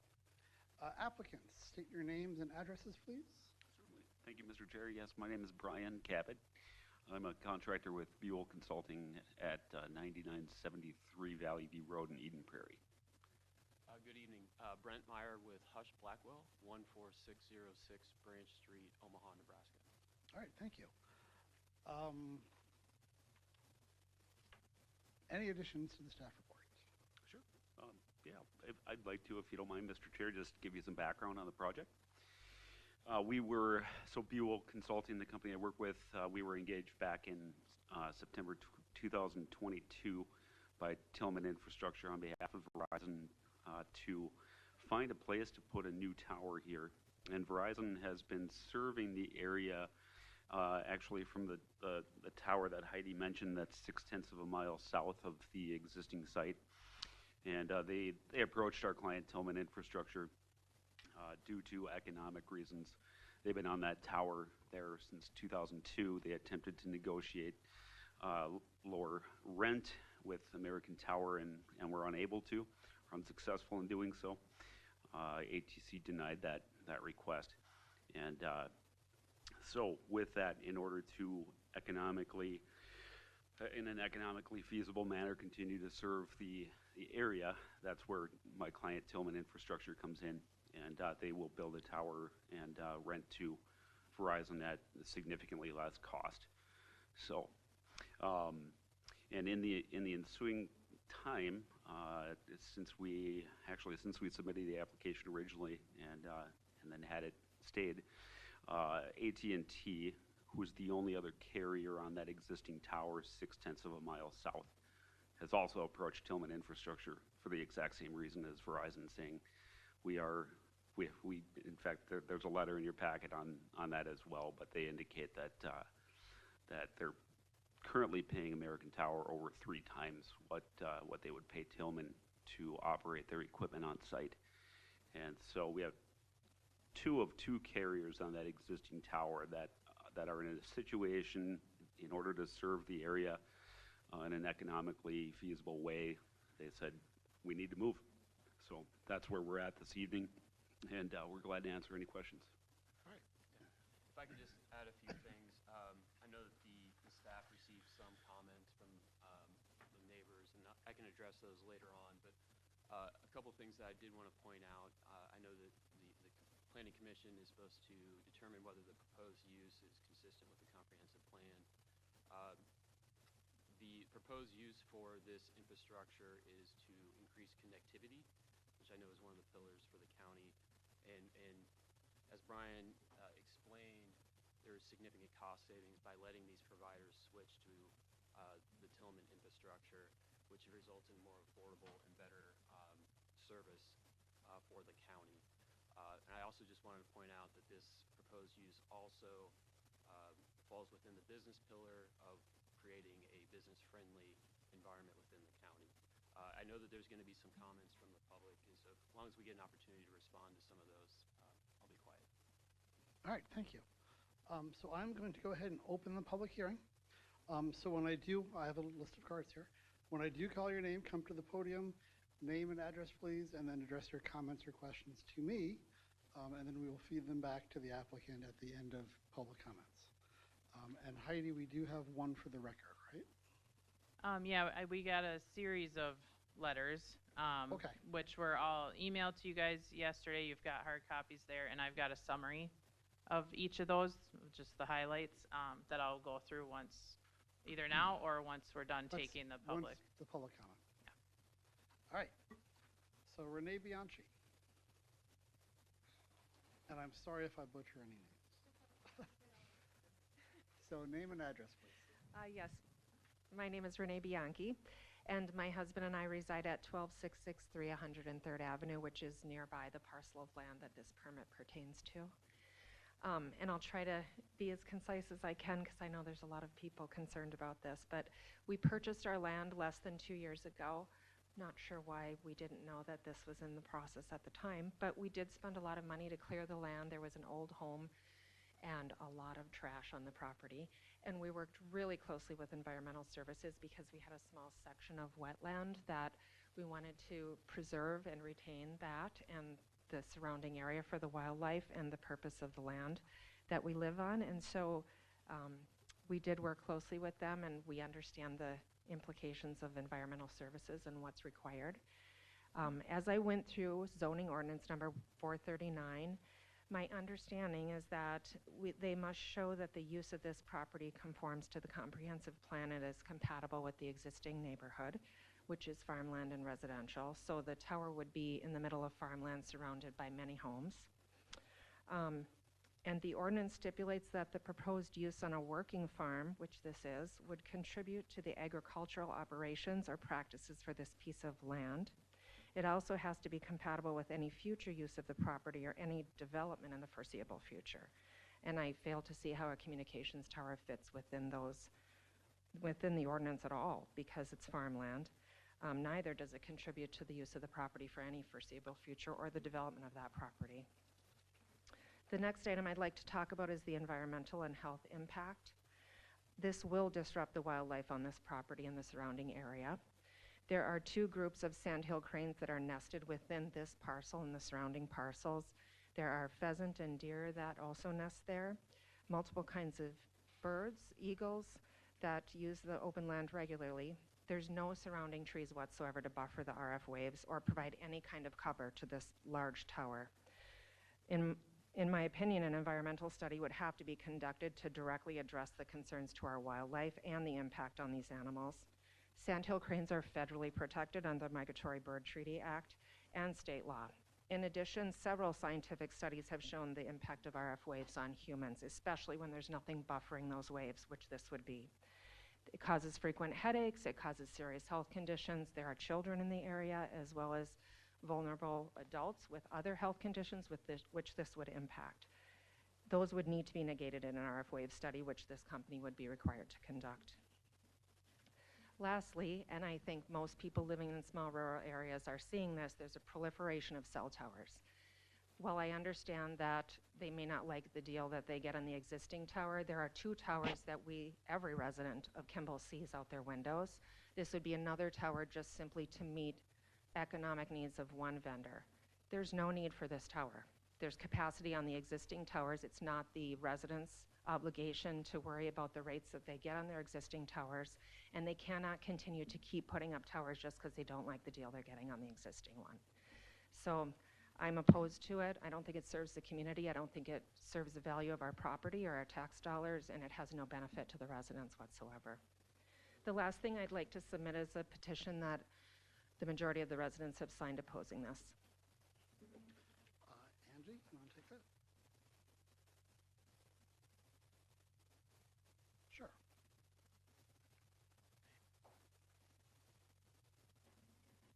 All right. Kathy Service, yes. Again, name and address, and please direct the comments to me. Kathy Service, Kathleen Service, 10290 Willow Creek Road, Kimball, Minnesota. Uh, I'm not the brightest bulb. I'm kind of old, so you have to give me some leeway here. My husband has lived in that area for over 80 years, in our home for over 60. I've lived there for over 50 years. It's beautiful. You've been out there? It's a beautiful area. It's a great community. When we were first there, it was just us, family members and farms. Since that time, there's been multiple homes built there, and each home and each family adds to our community. They respect the wildlife. They walk, they hike, they bike. Kids ride their bicycles. And we enjoy a lot of waterways. The little pond Renee talked about. But also, we're afraid it's going to be detrimental to Willow Lake, which is in a flight pattern, to the ponds, sloughs, creeks, and the designated trout stream that runs right around it through our yards and ends up in the park, Willow Creek Park in Kimball, where families and children play. Over the years, we have worked with the DNR many times to clean and do things for the betterment of Willow Creek, because it is a designated trout stream, as has the Rod and Gun Club and many others. Another tower, to us, you know, sorry for Verizon, not really. We all have cell phones, they all work. But another tower in our area would ruin more than just the landscape. It would ruin the whole fiber of what we are out there. It's rural Stearns County, Maine Prairie. And so I respectfully ask that this be denied and let us live our peaceful lives out there. Thank you. Thank you. Amy Inglet? Amy. Amy Mr. has left? Chair, she was called out. She's on the fire department and there has been an emergency, but she did submit a letter. Okay. So when Heidi summarizes that, her comments will be included. Okay, thank you. Scott Brooks.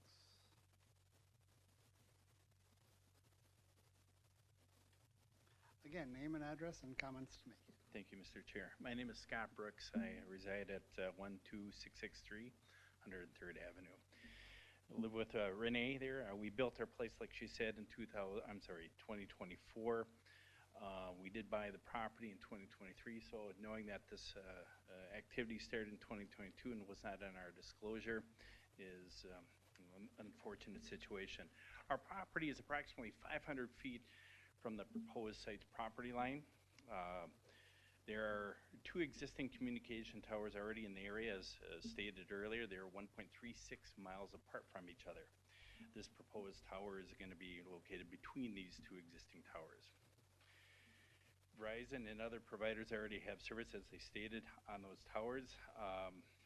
The existing service on the tower is only 2,172 feet from the proposed tower property line.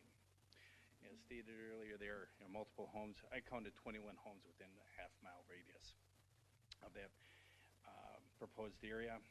Studies show, again, potential health risks, with many studies in progress on long-term effects of RF radiation. Kind of doing a pros and cons to this.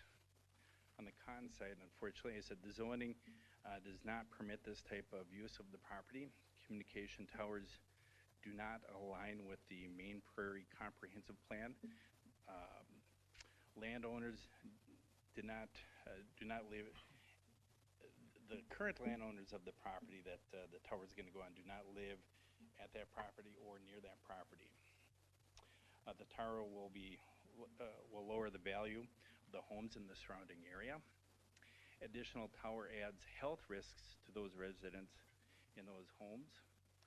Any savings to Verizon or AT&T does not result in savings to their customers. The only couple pros that I could find out of this was it allows cheaper communication options to Verizon and possibly AT&T, and then it provides an income to the property owner only.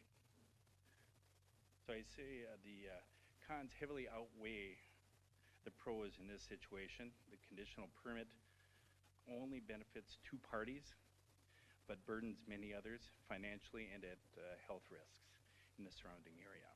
There is little to no benefit to the community given the existing nearby communication infrastructure. My suggestion here is that the Stearns County Planning Commission to deny then the conditional use of this property. All right, thank you. Charles Service.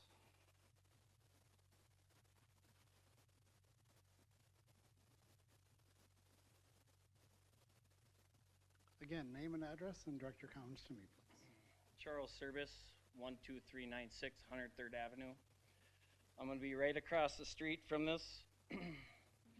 I can't say anything better than what everybody said already, but all I'm going to put in right now, I've been there for 27 years, 53 years old, 3 cancers in the last 3 years. I'm between 2 towers, one out on 55 and the one to the south. Tell me how that happens. Tell me what the microwave paths are doing. You know, I'm 53. I'm in great shape, but I got 3 cancers in me. And they want to put another tower? I don't get it. Are we guinea pigs? I have no idea, but I know something's going on. I'm right in between. If you see where my property is, there's one tower straight that way and one that way. So my concern, I don't want this another eyesore, and my whole deal is I just don't like the microwaves. So that's all I got. Everybody else has said everything really good. So thank you. All right, thank you. Chris Nehring.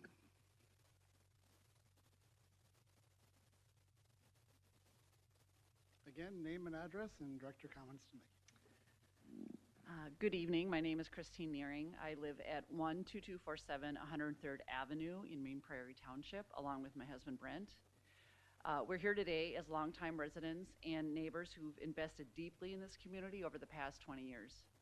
We're speaking on behalf of ourselves and many others who share serious concerns about the proposed telecommunications towers right next to our property. Most of the neighbors in this area have lived here for decades. We've built our lives, we've raised our families, and contributed to the fabric of this rural neighborhood. In contrast, the individual who owns this parcel in question does not even live on the land, and likely won't feel the same impact from the declining property values, loss of peace, or disruption to daily life that we will. This isn't just land use decision, it's a community decision. And it's the people who live here full-time who will bear the consequences. The proposed tower would be within about 800 to 1,000 feet of multiple homes, including ours. A 300-foot tower that looms over rooftops changes the character of a neighborhood, especially where families are choosing to still build. That kind of visual disruption affects property values, and it affects the kind of future growth we all want, one that's thoughtful and family-orientated. New families don't want to build near a commercial tower. This isn't just about open space, it's a habitat. We regularly see deer, hawks, songbirds, and pollinators are here. It's a sensitive ecosystem, and this kind of development will have a ripple effect on land, the animals, and the natural patterns that make this area special. We were approached by this company, Tillman Infrastructure, to consider hosting the tower ourselves. When we asked questions, they disappeared. Now they're placing it on the land next to ours. They're already leasing space on another tower just south of us, so we have to ask, why this parcel? Why a neighborhood like ours? This feels more like a cost-cutting move than a service necessity, which it is. While we understand that the county can't regulate RF emissions, we'd be remiss not to express concern.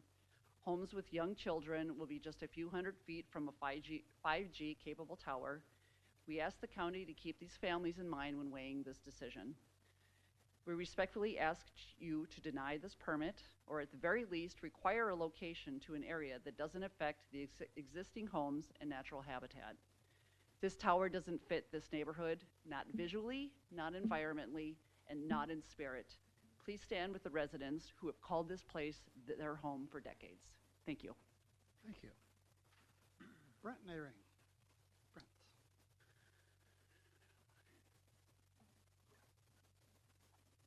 Again, name and address, and then direct your comments to me, please. Thank you, Mr. Chair. My name is Brent Nearing. I live at 12247 103rd Avenue. Literally almost tipping distance if this tower were to tip over and to hit my property. I can't reiterate any better than what you've heard some of these people's testimony today, but the one thing that I want to bring up is the comprehensive growth plan that is in place.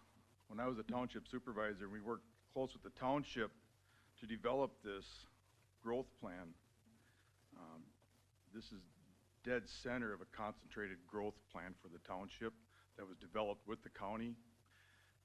And when we developed that 20 years ago when I was on the board, I guarantee you we weren't envisioning a tower.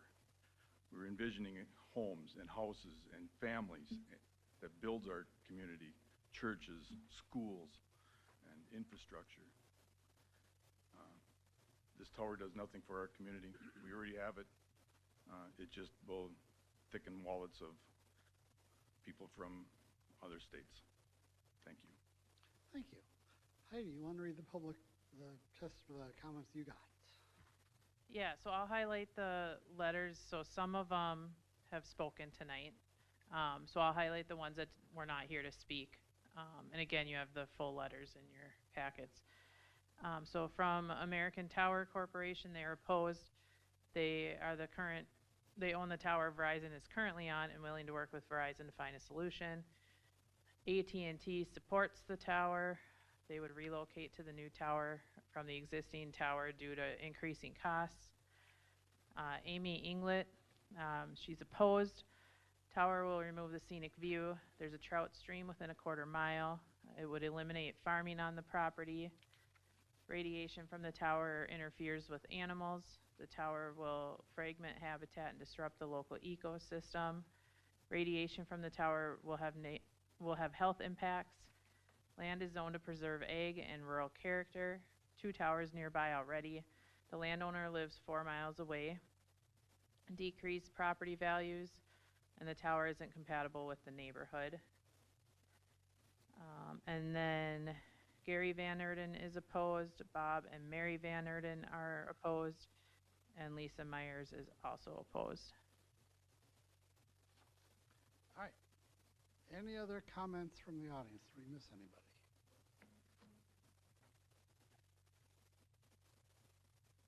Mr. Chairman and members, Jeff Bertram, 662 Spruce Street, Painesville, Minnesota. First of all, I want to thank you for what you do. It certainly isn't easy work, and we appreciate everything that you do. As most of you know, I served on the Planning Commission for 16 years. The first thing, and we went through many trainings over those years, the first thing that we were told was don't base your decisions on financial benefits. You don't let somebody build closer to a lake because it's going to increase the value of their lake home or their cabin. And so, and you don't need to approve every application that comes before you. A year ago, when this came before you, I contacted Kubat Consulting, and it kind of gets complicated because you've got the consulting group who's got the construction company, the Tillman, and you've got Verizon. So it kind of gets a little convoluted with all those discussions. But I said, I can't believe there is another site that you can't find if in fact it's needed. What staff knows is, and Commissioner Persky knows, I've been trying to push for having the same rules that we have in solar and wind. If a tower isn't used, that after 12 months it gets removed. There's a tower in Zion Township, north of Painesville, that we've allowed to be built, and there's no carrier on there. Well, it's less intrusive because it's kind of out in the field, but it's just sitting there. Well, how many towers do we really want? If in fact it's true that A&T would leave, now you've got another vacant tower sitting there. For what purpose? So the 6/10 of a mile, if it was less than a mile, a half a mile or less, this wouldn't be allowed by our ordinance the way I understand it. So this wouldn't even be considered.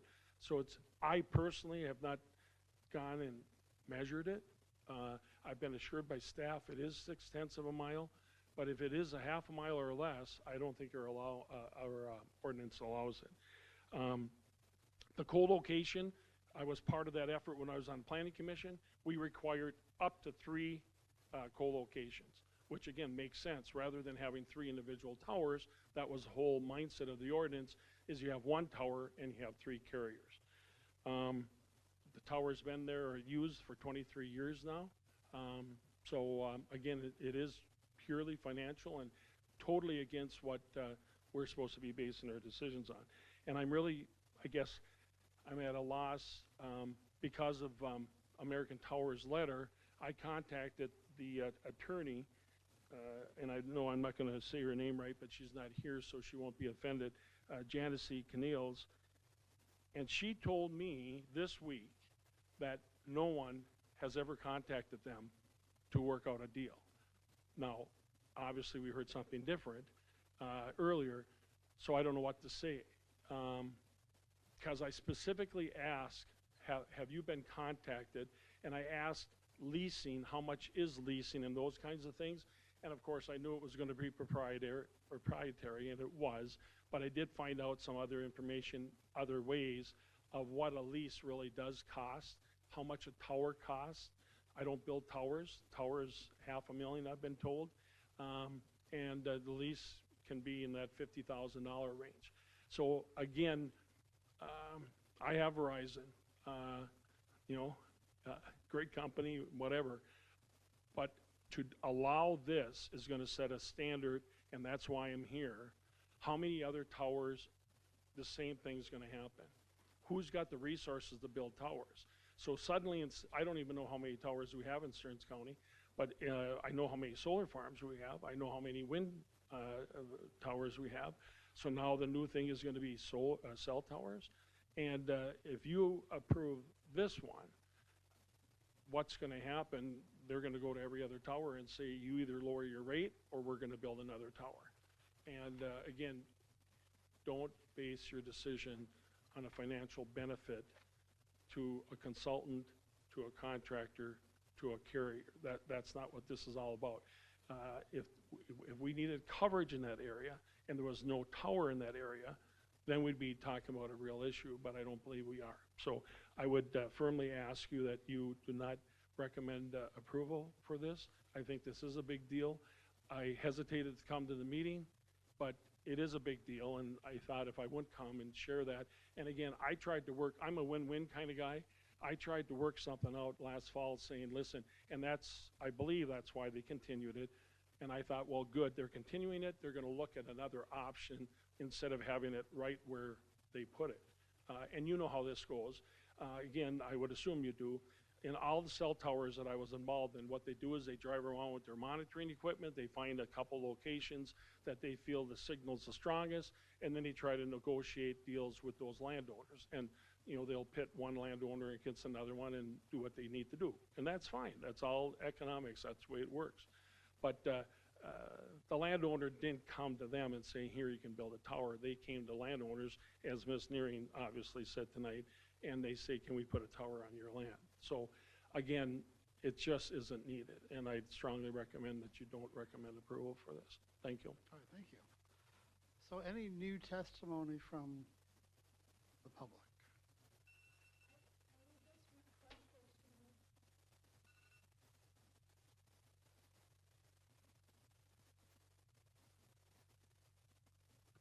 I was just going to request that you read the names of the opposition that signed the petition that couldn't be here tonight.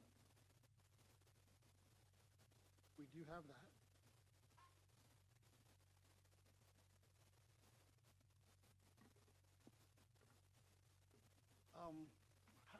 Give us a count. So rather than reading all of them, how many folks did sign the petition? 27. And all of them were opposed, right? So, okay. Yep. All right. I'll start.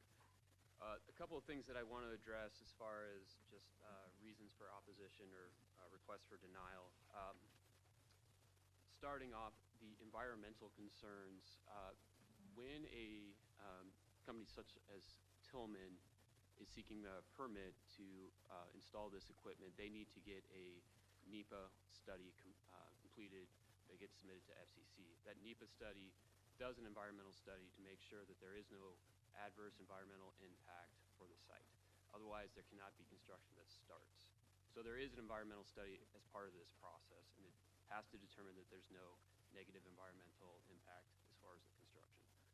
As far as the health concerns, I believe one of the neighbors pointed out the FCC regulates the emissions on these towers and sets the standards for the health considerations in those towers. Obviously, there are towers throughout the country which are allowed to emit that 5G technology. The one thing that I want to point out, I was under the impression, and correct me if I'm mistaken, that if I thought there was an ordinance that stated that if a tower left was there was no tenant on the tower for 12 months, it had to come down under the county ordinances. I believe that is in your ordinances. So if both tenants are to leave and come to the Tillman, I believe ATC would have an obligation after 12 months to remove their tower. Mr. Chair, is that something you want me to answer? Yeah. The answer is we did look into that as a request by Commissioner Bertram about a year and a half ago or so. We would have to evaluate the language with our county attorney's office. There is language in the ordinance that discusses obsolete and unused antennas being removed within 12 months, but it's not as easy as just understanding and knowing what's unused and obsolete. So I can't answer whether or not that would or would not happen without consulting with our legal counsel. Okay, thank you.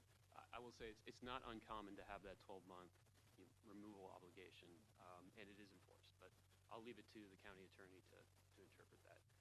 But my point being that if ATC's tower faces some market competition and the providers do come over to the Tillman Tower, there should be an obligation for them to remove their tower. With respect to the concerns about it not fitting into future development, development requires cell service. The more capacity, the more use, the more development, the more need for cell service. So it does comply with future development. There was a note about under the ordinance that cell phone towers are not compatible with operating farms or ag properties. My understanding is that there's 2 towers within the area that are on farms. And there's precedent there that people can use ag land for these types of towers. The other issue raised with respect to declining property value, part of the packet and part of the application, we submitted an appraisal from a licensed appraiser who determined that this cell tower development would not have any significant impact on property values whatsoever. I understand that's a popular talking point with neighbors about decreasing property value, but we have submitted an expert opinion saying that it would not adversely affect the neighborhood.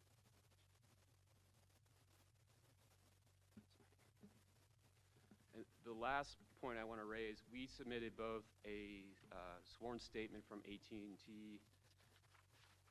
I believe it was dated in July of, April, stating that they reached out to ATC about renegotiating this deal, and they had no interest with their existing lease. So I don't know what the disconnect is, but in the packet we have, I guess that was submitted this week. We have documentation, a sworn statement saying that AT&T reached out to ATC to renegotiate, and there was no interest. I believe we have a letter from Jeff Armour from February where he reached out to ATC seeking renegotiation, and they said no. So there's a disconnect apparently on who's been talking to who, but both cell phone providers have said ATC is not interested in renegotiating the lease whatsoever.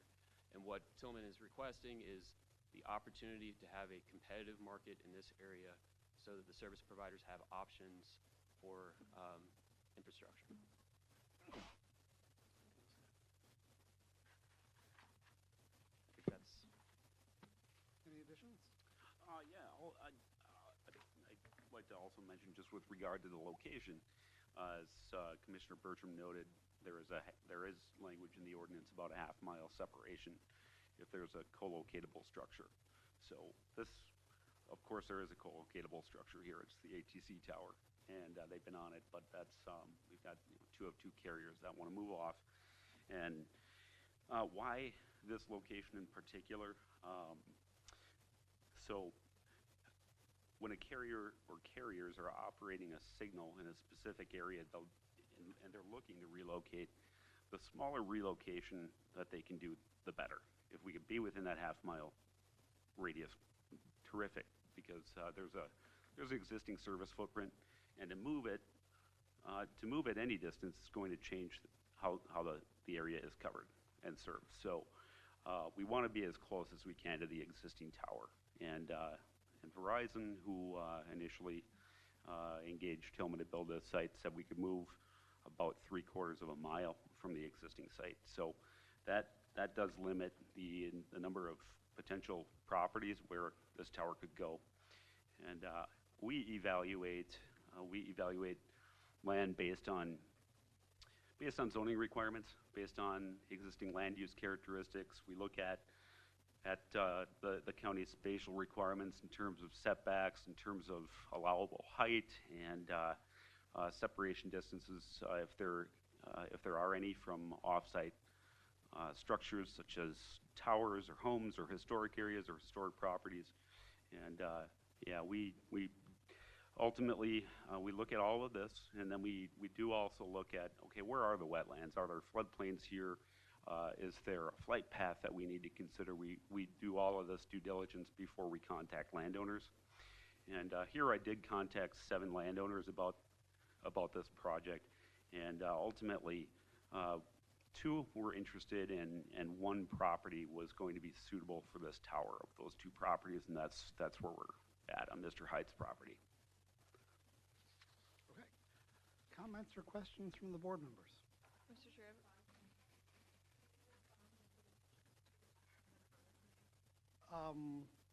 we've already taken the public comments, so now it's the board time to.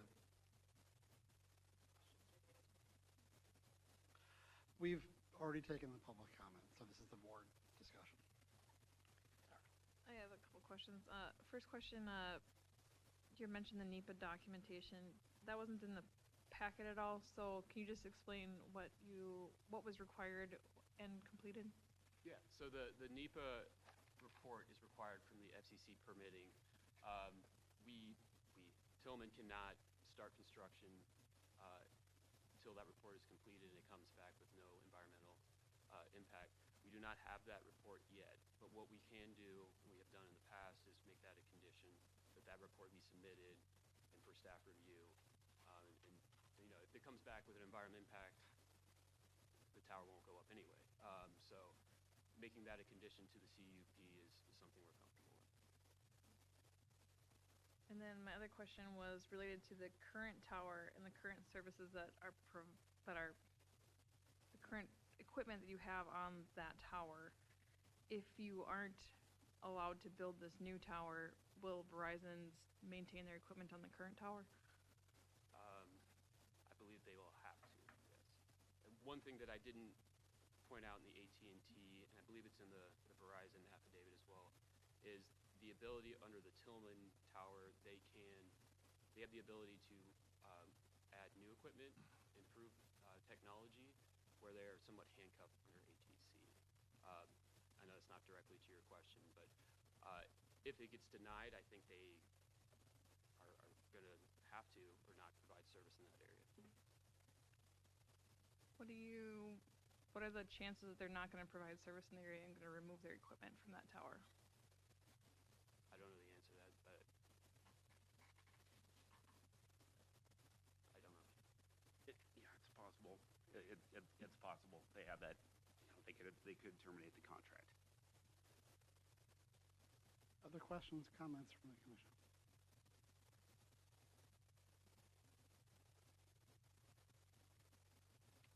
Other questions from the commission? Hearing none, I'd entertain a motion to close the hearing. I move to close. We have a motion. Do we have a second? I'll second. All in favor? Aye. Public hearing is closed. Additional discussion from the staff, from the commission.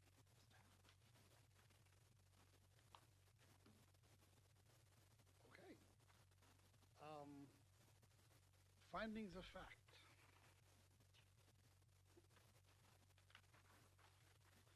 Is the proposal consistent with the zoning ordinance? Why or why not? And please state the appropriate sections.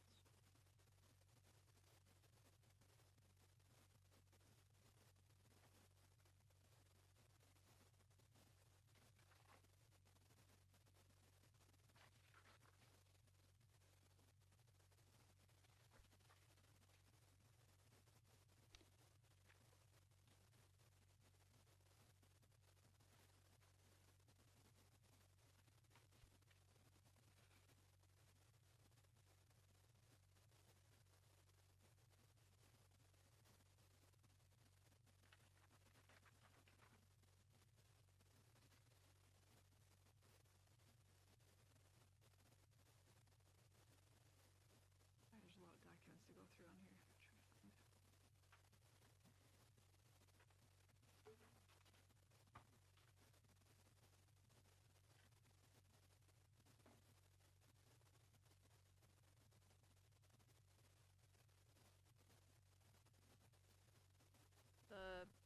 Mr. Chair, the proposal is consistent with land use and zoning ordinance number 439, sections 4.8, 7.28, and 9.2. Thank you, Tara. Does the proposal conform to the comprehensive plan of the county? Please list appropriate sections in favor or against. Mr. Chair, I would say that it does not. Specifically, living goals number, I'll go with number 2, manage the impacts of growth and development on the county's rural character and natural resources. There was a reference to the connectivity issue and the desire to coordinate infrastructure and service needs with development and encourage the development where the infrastructure and services are adequate to serve that growth. It seems to me that there are options here that I can't support approval. There's just too much ambiguity about conversations or not having conversations, considering alternatives to using the existing tower. So I would say that it is not in conform or in compliance with our comprehensive plan. Thank you, Dave. Anyone else?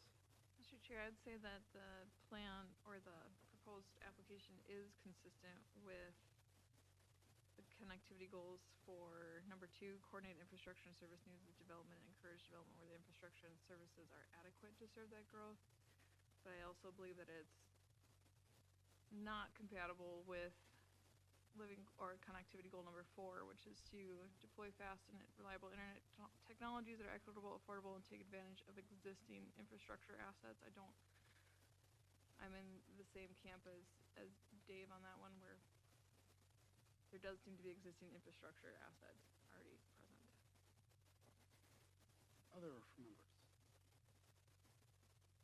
Is the proposal compatible with the existing neighborhood? If so, why or why not?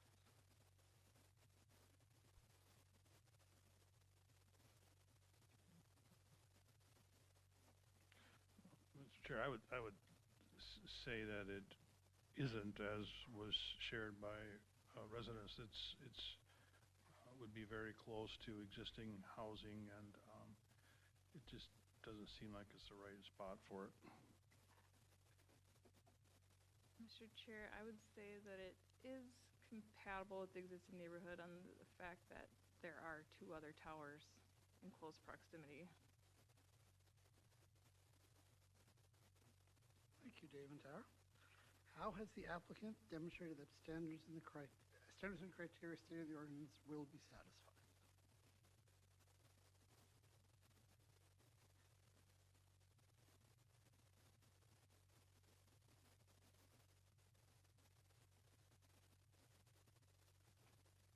Mr. Chair, I believe that they've presented enough information to meet the performance standards of section 7.28.5 of ordinance number 439. Thank you, Tara. Do we have other issues pertinent to this matter as indicated on the screen? Mr. Chair, I believe that the public has submitted enough information to say that they are concerned with public health safety of the proposed application. Mr. Chair, I would agree with that, and I think you should maybe reference the petition. Yeah, yes. And we also do have the comment from the applicant regarding the NEPA requirement and waiting to have that confirmed before anything proceeds as a potential condition. All right. I'm sorry, Mr. Chair, I didn't hear the last part of your statement. Oh, we would include the requirement of approval through the NEPA process before construction proceeds. Okay. And did the planning commission also see the property value information? Yeah, the information provided in the property valuation report concluded that it would not have a significant effect on property values in the area.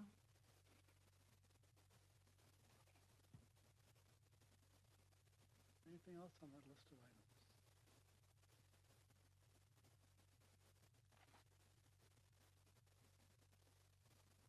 All right, hearing none, I would recommend a motion, and I would add the consideration of the third condition regarding the NEPA permit. So I would recommend a motion have 3 conditions, if somebody would make that motion. Either for or against.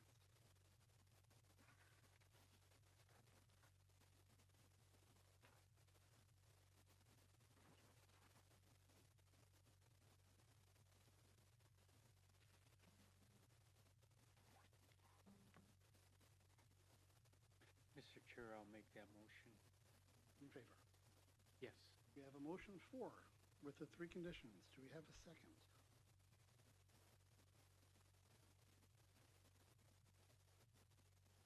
We have a motion in favor with 3 conditions. Do we have a second?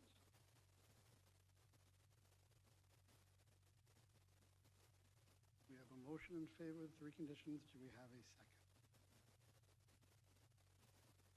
Motion fails due to lack of a second. I will entertain another motion. Mr. Chair, I would make a motion to deny the interim use permit as requested. We have a motion to deny a recommendation for approval of the appointment to the county commission. Do we have a second? I will second that. We have a second. All in favor say aye. Aye. Aye. Opposed? Motion passes to deny the permit. This will go before the county commission on August 12th, correct?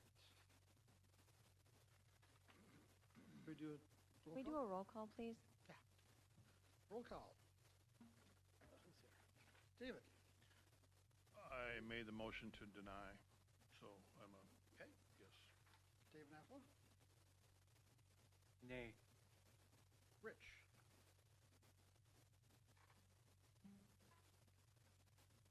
Nay means that you don't favor the motion? Yes, Nay is not in favor of the motion. So The chair, the motion was to deny.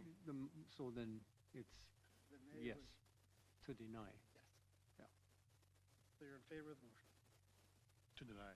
Right. I'm just clarifying. Oh, no, totally right, totally right. Tara? I'm in favor of the motion to deny. 3 to 1. Motion passes. Motion passes. So that'll go before the August 12th for the county board. So thank you for your time and thank you all for your input. Yep, thank you. I would entertain a motion for a 5-minute recess to allow people to behave like humans. Could anybody? I'll make that motion. All right, we have a 5-minute recess.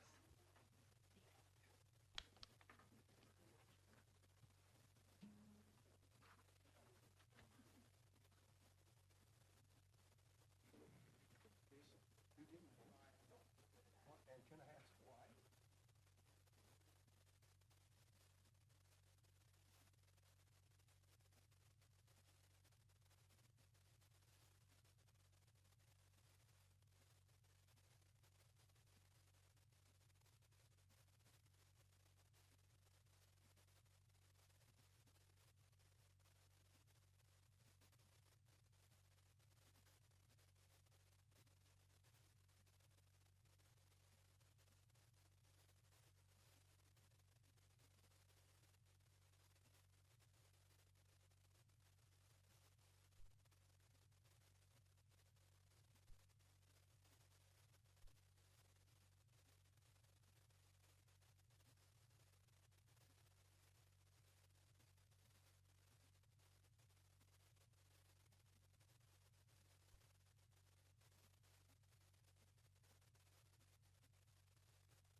discussion. I'm just wondering if anybody wants to offer any opinion on if we should pursue something, or what you're thinking, or get clarification on it. Anybody have any feelings one way or the other on that? I think it's so I don't want to lean yes or no without having more information, but I think it's definitely worth a conversation. That's, yeah. I think that was my biggest challenge with it was, it just seemed like there's room for negotiation, but was it happening? Was it Mr. not Chair, happening? I do think this is out of order. There is no, the public hearing's been closed, and anything that's said now at this Right, point related to this specific application is out of order. Commissioner Persky's question on whether or not what the ordinance says or whatnot, we did a report for the county commissioners in 2024, I think it was this summer. So we could, and at that time, the commissioners decided not to take any action. I can certainly explain that to my director and decide if they want to represent that to the county commissioners. Sounds good. All right, back on track. So agenda item number 4. If you have any speaker cards, we have speaker cards on the thing. Anyone have cards, raise your hand. We will have staff collect them. So is Karen and Scott in attendance? If so, please take the applicant table. We are here to consider an interim use permit request submitted by Scott and Karen Pauley of Cold Spring, Minnesota, according to sections 4.18, 6.13, and 9.3.6B of Stearns County Land Use and Zoning Ordinance, number 439. The request is to construct and operate an indoor cannabis micro business for 20 years in the Agricultural 40 A40 zoning district. The property is in part of the northeast corner lying southwest of County Road 140 in Section 24 of Wakefield Township. The property address is 13381 County Road 140, Cold Spring, Minnesota. So who visited the site? I did. David Bentrud. Yes, I did. David Nafla. Yes. Rich. Yes, I did. Tara. No. Joe. Yes. All right, staff report, please. Okay, so this is for an indoor cannabis micro business. It would consist, the phase 1 would consist of a 45-foot by 75-foot building. That would include growing rooms, post-harvest rooms, storage, office, etc. There will be 2 to 3 employees on site. Proposed normal business hours are 8 a.m. to 5 p.m. For a micro business, they can grow, manufacture, purchase, package, label, sell, and consume cannabis. They are not proposing retail sales or consumption for this project, so it would not be allowed under the proposed permit. They can cultivate cannabis indoors up to 5,000 square feet of plant canopy, and they're currently proposing around 1,200 square feet for phase 1. Property is zoned A40.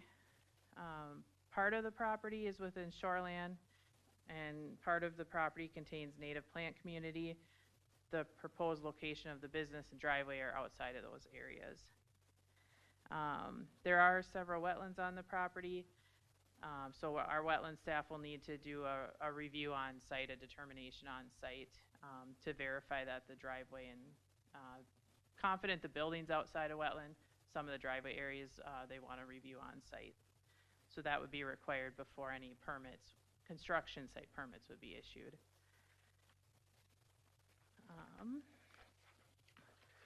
Just going through some of the performance standards. They do have preliminary license approval from the state. The accessibility code's also required to be met.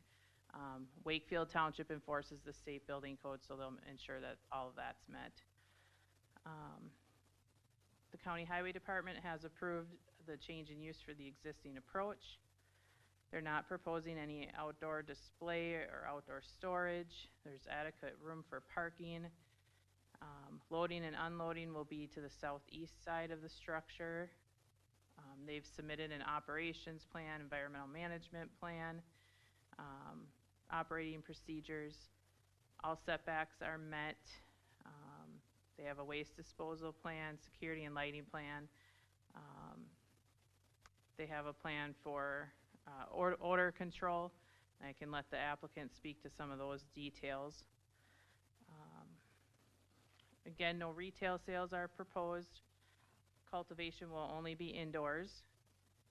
No outdoors cultivation is proposed.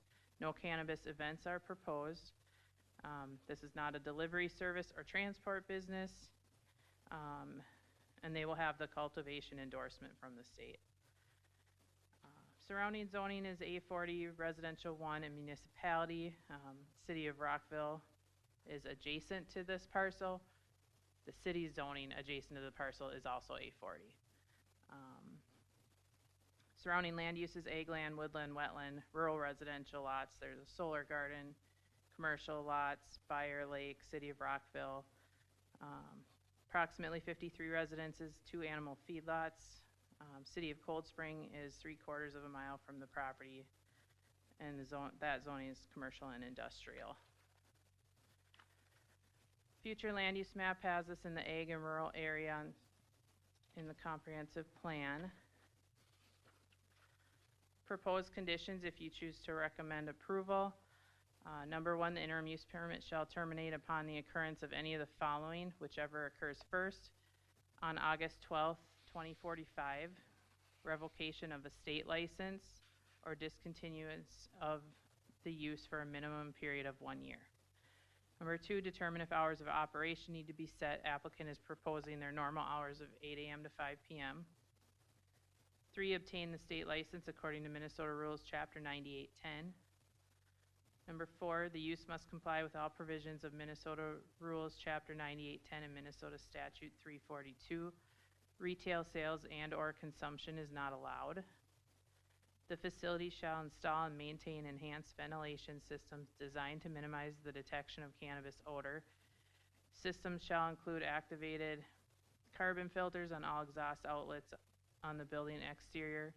Location of exhaust outlets must be a minimum of 10 feet from the property line, or an alternative odor control based on a report by a mechanical engineer licensed in the state of Minnesota, demonstrating that the alternative system will control odor equally or better than the required activated carbon filtration system.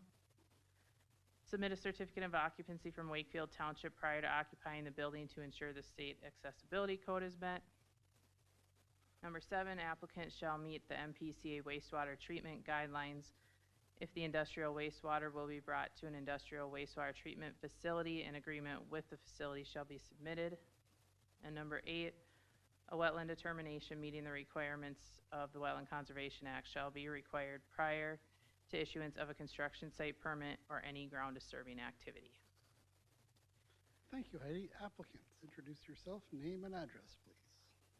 I'm Scott Pauley, 11405 Parkview Drive in Becker, Minnesota. Hi, thank you, Mr. Chair and Commissioners. My name is Karen Pauley. My address is 11405 Parkview Drive, Becker, Minnesota 55308. Do you have anything to add to the staff report?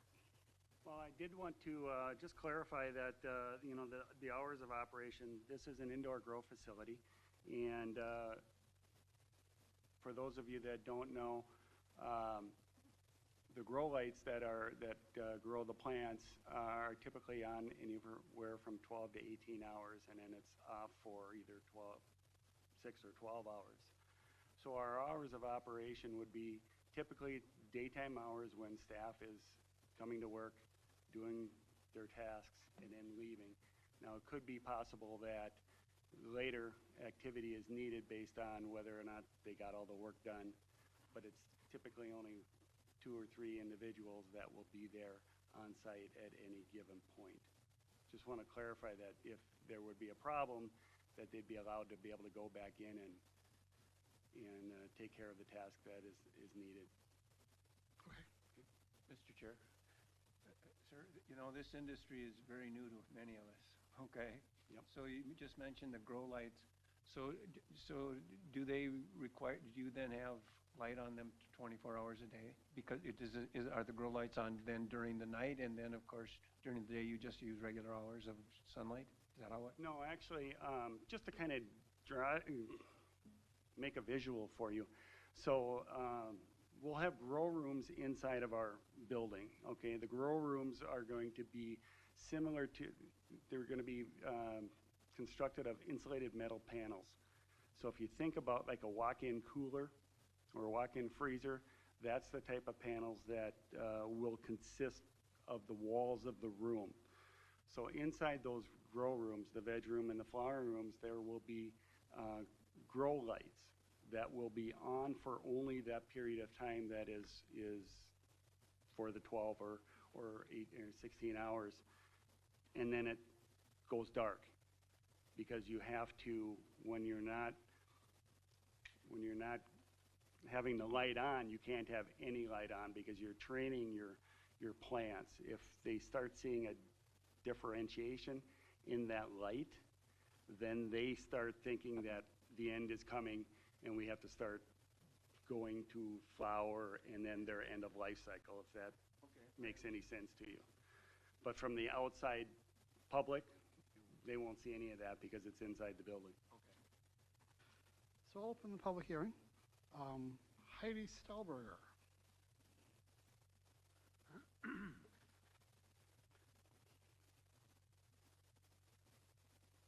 Once again, thank you, Chairman and Planning Commissioners. I'm Heidi Stahlberger. My office location is 22295 Frostview Road for Wakefield Township in Cold Spring, Minnesota. The Township Planning Commission and Township Board have both reviewed this request. The Township has no comments or additional conditions to request at this time, as concerns of the Township are being addressed by the ordinance or statutes for this type of operation.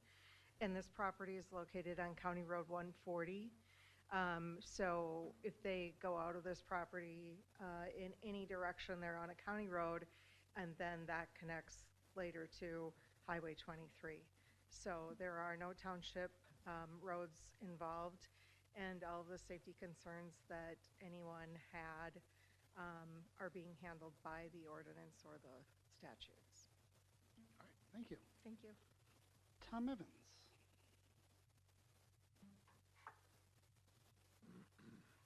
So name and address and direct your comments to me. Will do. Thank you for allowing me to speak tonight. My name is Tom Evans. I live on 13404 County Road 140, directly across from the proposed site. My wife and I have lived there for over 40 years. We've gotten to know the Pauleys very well over the years. We started with Ray and Marie. They've since passed along. Then we had Don and Helen, and I had a great working relationship with them. And sadly, it's going to come to an end. I feel very strongly against this proposal. Two reasons. I was a plant superintendent at DCI Corporation in St. Cloud for 39 and a half years, and have seen what marijuana use can do to employees. When our illustrious legislator and governor passed and legalized recreational marijuana, I committed myself to retiring early. It was not going to see a death or a main person under my watch. And you say, that sounds extreme. Put yourself in your shoes when we don't have any solid way to monitor a person's ability or inability under the influence of marijuana. There are no, California's had it for 6 years. We struggled, we tried to write it into our union negotiations contract, weren't able to do it. It had to be handled by the lawyers because nobody knows how to handle it. I'm getting a little bit sidetracked, but if we don't look at where this is going to go, then we don't know where it's coming from, okay? So I look at what's being proposed. I think the state of Minnesota allows up to a 30,000 square foot facility. So the day after I received the letter from Scott and Karen, it was addressed from Sapphire Farms LLC, Parkview Drive, Becker, Minnesota. So like a good neighbor, I researched it online. What is this? There isn't one in Minnesota. So the only one I did find, Sapphire Farms LLC, that was associated with cannabis growing, was located out of state, and it is outside cannabis operation. So they really don't, I don't see if I'm on the right track or not. I don't know. So along with that, I said, okay, this isn't a good start. I've got an organization being represented that doesn't exist. I don't find it on file anywhere in the state of Minnesota, okay? That was the personal letter. Now, the letter sent out from Stearns County, it just lists them individually, okay? No follow. Unfortunately, I was not able to open the conditional use permit online to see the actual details that were just unveiled to me here currently. So, obviously a lot of questions. So I received the letter on July 7th and took a trip to the indoor cannabis facility at Mille Lacs Lake. That was on Monday, the preceding Monday, to investigate, because the only thing I've really heard is the odor part for neighbors. That was the biggest thing, and water, and light, and security, and crime, okay? So just a few things that kind of got me personally that I really wanted to address. So I went up to Mille Lacs, and sure enough, there is quite an odor, even with state-of-the-art air filtration and all of the good things that are contained in the letter. There's an odor, and I happened to catch an hourly employee who didn't want to give me his name that was going in to the facility, and I said, man, I said, you really got an odor outside here. He said, yeah, we're growing marijuana, he said. I said, okay. I didn't know how to take that at the time, but now I understand. So a couple of concerns outside of the ones I've mentioned already. We've been wonderful neighbors, absolutely 40 years, to the point where their parents and grandparents allowed me to hunt on their property. My wife is quite a photographer. She's photographed the farm over the years. We've shared a large picture collection with the Polly family. They're just good people. I think they've just taken a wrong turn here, in my opinion. So with that in mind, I see that it's 75, let me see, I wrote it down. The size, was it 1,500 square feet? 15,000, what was it? The building is 45 by 75. 45 by 75, so Yep. 3,000 some square feet. The research that I've done is most indoor facilities, and that's why I was surprised. I wasn't surprised when it said phase 1. Most indoor facilities, they need about 20 to 25,000 square feet under roof to be profitable, and that's why I was a little concerned that it was coming in this small, which is still okay because it's less water consumption, less odor, less all those things. So that's one thing that we've got going. We are a community out there. It's a beautiful community. We have had water issues, the neighbors, myself, our house well is 4.5 gallons a minute. That's all we can get out of it. And I have 4 or 5 other neighbors with the same concern on the water table.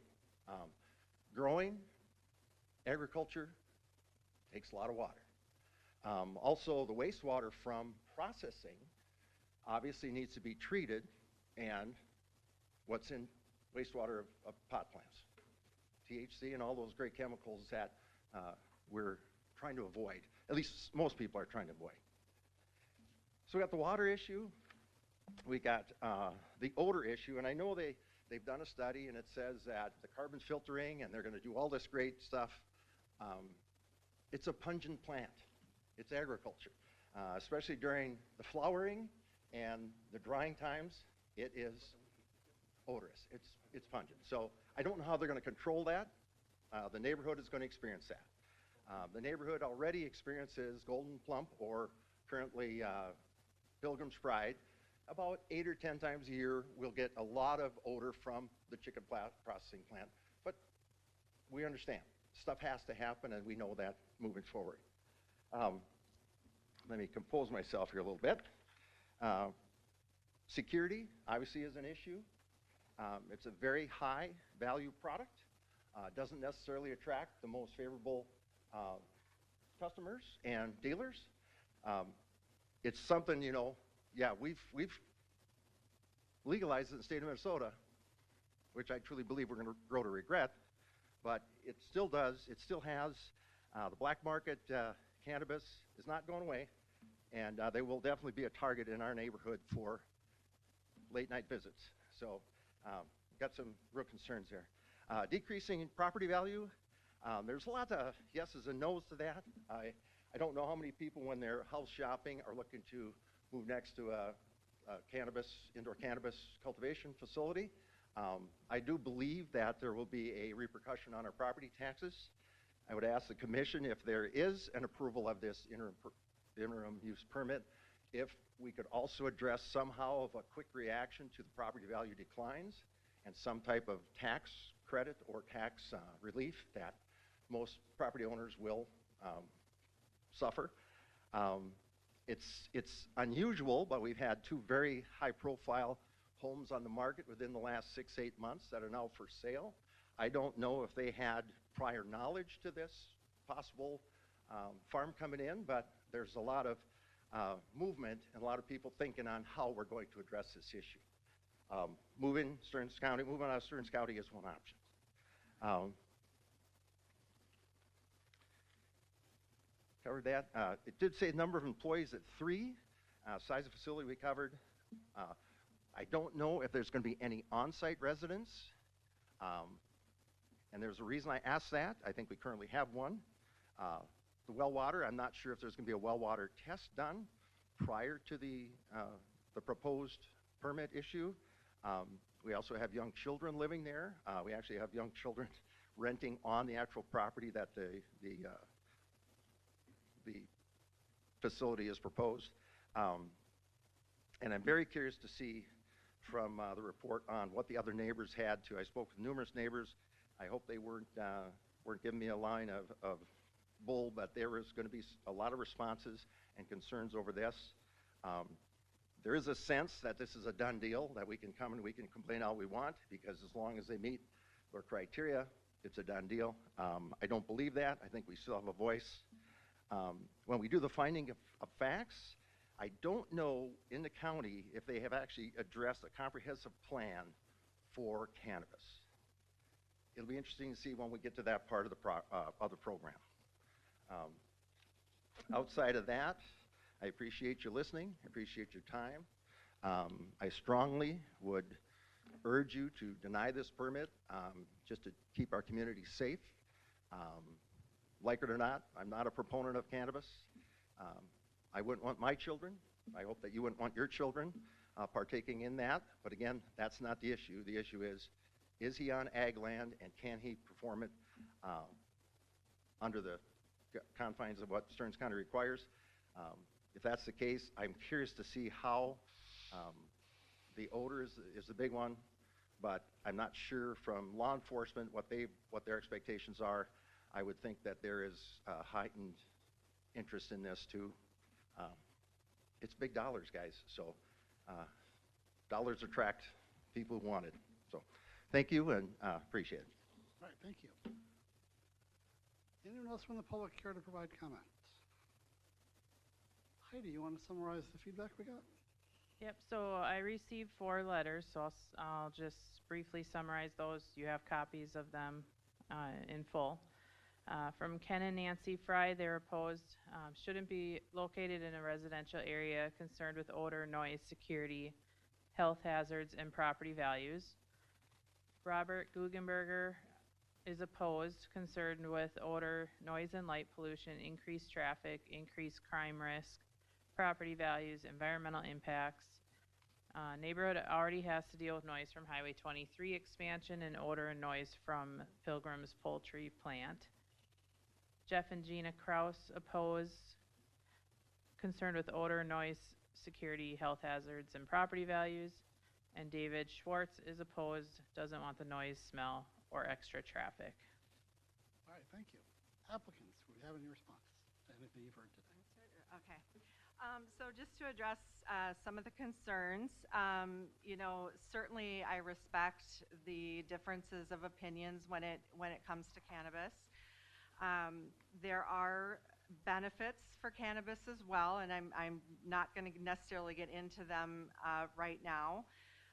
But quality is incredibly important to us. As far as the security measures go, we will have 24/7 surveillance with secure fencing, alarms, restricted access. The other thing, as far as the odor goes, it's a very sealed environment, as we talked about before, and we're using state-of-the-art air exchangers. So that will definitely be addressed. We have been working with a consulting firm in Colorado for quite a while that has a lot of experience with cannabis grows. And, they've really helped us pull together the plans, figure out the equipment that we need. So all of those things will be addressed. There's no retail on site. Typically, when there's a security issue, that's often where it happens, is on the security side, or excuse me, is on the retail side.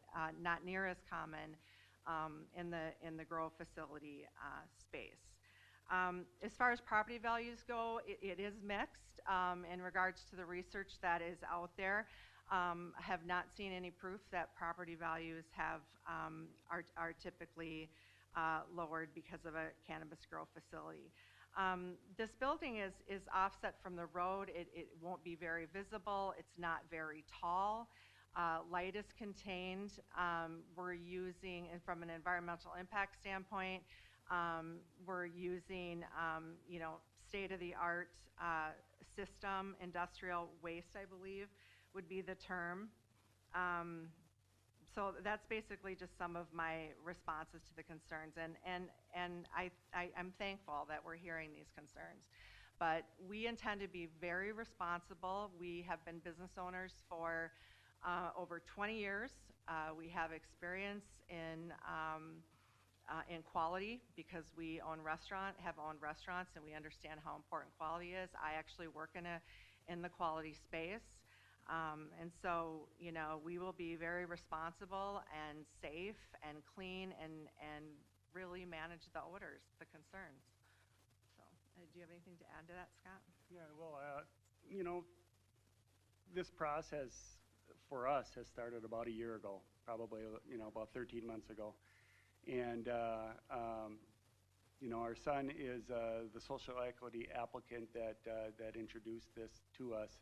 And we've done a lot of educating ourselves over the past year. In fact, I believe it was last November, I reached out to Angie and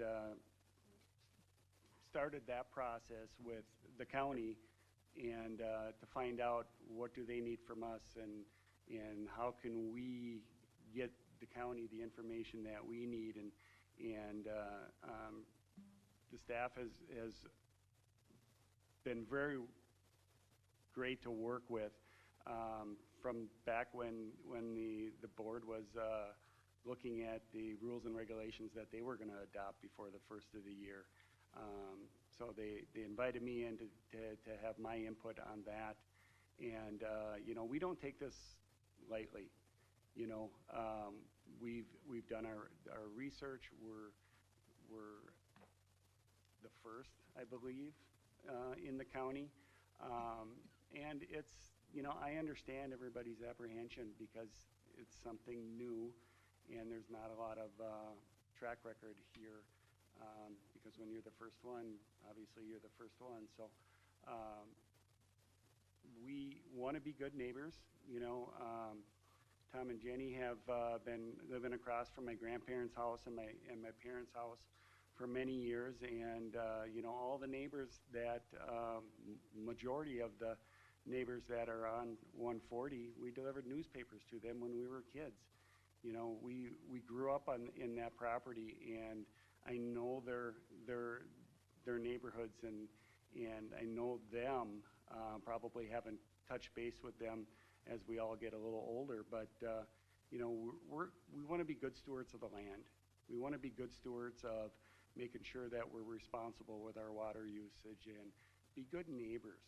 We don't want our neighbors to view us as, well, it's those people over there, they're creating all the problems. We don't want people to even know that there's a facility on the property. There's a Grover Trees that's going to shade the the building from the road.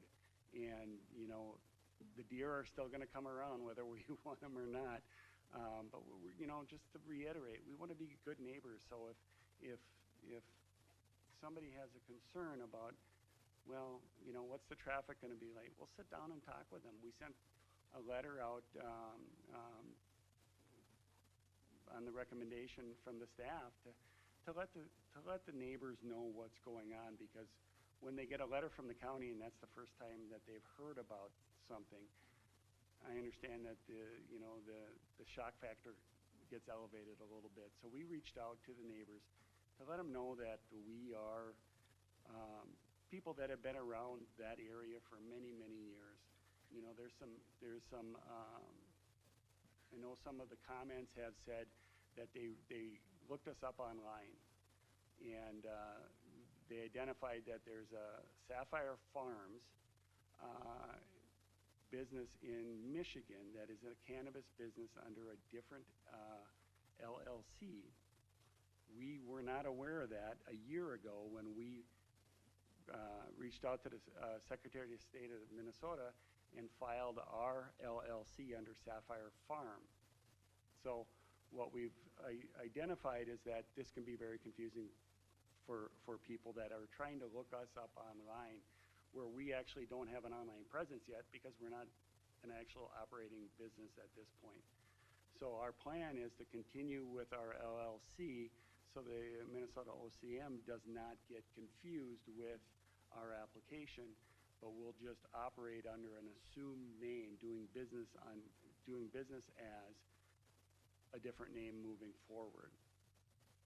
You know, so there is no confusion with an out-of-state entity that, you know, cannabis is not federally legal yet, so there cannot be interstate commerce with cannabis, and Minnesota prevents outside operators from coming in and operating cannabis operations in the state of Minnesota. So we just wanted to make sure that, you know, that our neighbors are aware that, no, it's us that are planning on operating this. We're not, you know, applying for this IUP and then turning around and leasing it to somebody else. It's going to be us, a small family-run business operating this facility. And to address the comment that Tom had made earlier, was the reason we're looking at 3,400 square foot building is we want to keep it small. We haven't done anything like this before. We don't know what we don't know. So if we can keep it small, figure it out, and we can only do, you know, need to have 2 or 3 individuals there, we don't have a lot of exposure to, you know, a 20,000 square foot facility. That's a totally different license than what we're applying for with the state of Minnesota. The micro business, you can only do a certain square footage of canopy, and we're well under our current proposal. If it's okay, I'd like to address the traffic as well. So the way it works is you work with a transport that's been licensed. It's not like there's cars coming in and out. There's dealers aren't showing up at your facility. It's a driver that's been licensed to the state of Minnesota that picks up your product and transports it for you under you know, controlled conditions. We have to be responsible for that product, the amount of that product, throughout the entire process. So no concern about that. And to be honest, the traffic in regards to even deliveries, I mean, this is not a huge operation. This is going to be no bigger than a typical farm operation that has animals. I mean, you know, and as far as you know, the amount when it gets picked up, these aren't huge packages of product with semi-trucks coming in, you know. So I just want to say that traffic would be very minimally impacted, no more than any type of agricultural farm that maybe hires some employees to help them out. So just want to address that concern too. Mr. Chair, while you're talking about that, I'd like to ask you about that, because I have no idea what this looks like, okay? And so when we're talking about 1,200 square feet, so we're talking about an area of 30 to 40.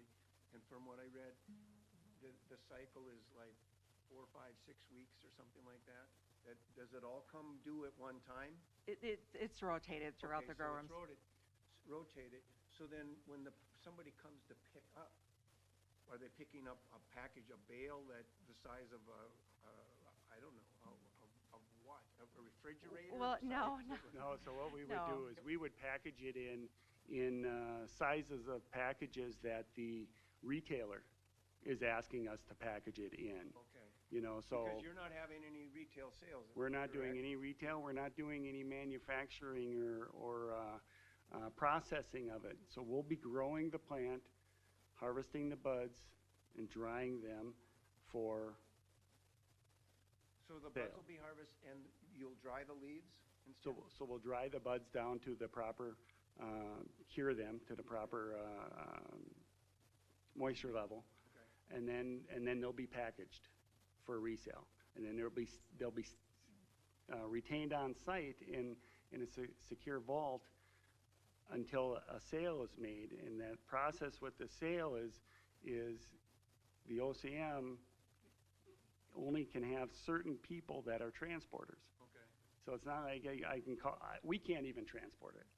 We could do it if we had our own retail facility, but we don't. So anytime that product leaves our facility, whether it goes to a lab for testing, or goes to a retail dispensary, or goes to a wholesaler, it has to have a licensed transporter that picks that up, and so we can follow that process.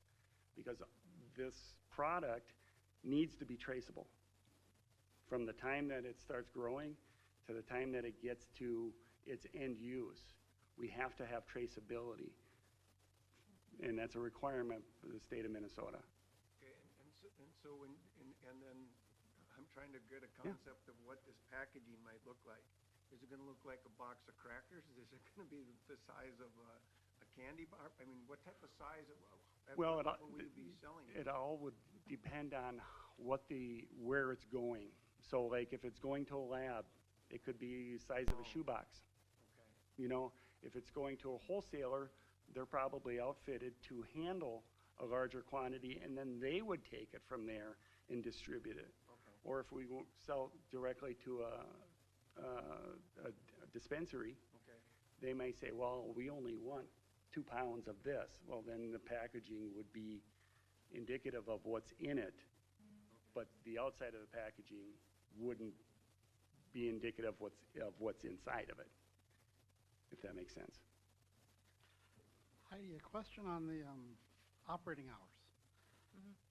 So as the applicant mentioned, well, this is a grow operation. And this was one of my first jobs in high school. A friend of the family owned a greenhouse nursery. And they were like, we're going out to dinner. We need somebody sitting here in case the burner goes out. Because it was winter and the burner goes out in 1980s, and remarkably, your stock doesn't last long.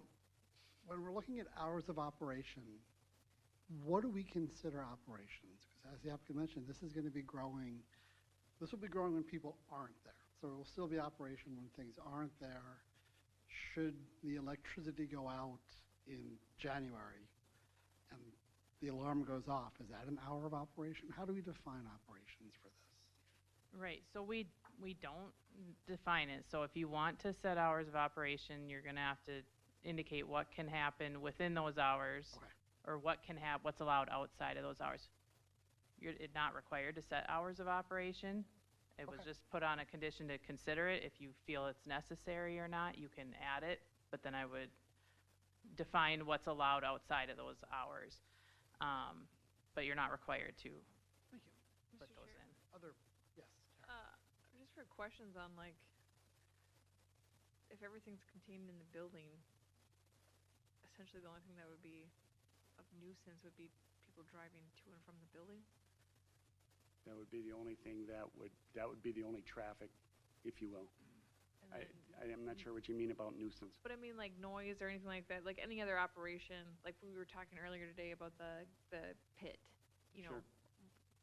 But the only thing that would be noticeable on the outside would be the rooftop units, if you will, for the HVAC that is positioned on the, I believe, south end of the building, which would be towards the field. So in that picture, it would be the top of the screen, away from the parking lot, away from the residential area. Basically just fans running. Just, yeah, just the HVAC running. Yep. Other commission members? Mr. Chair? Yes. Angie, this is the first one we've had, is not to this commission? Yeah, first? Correct.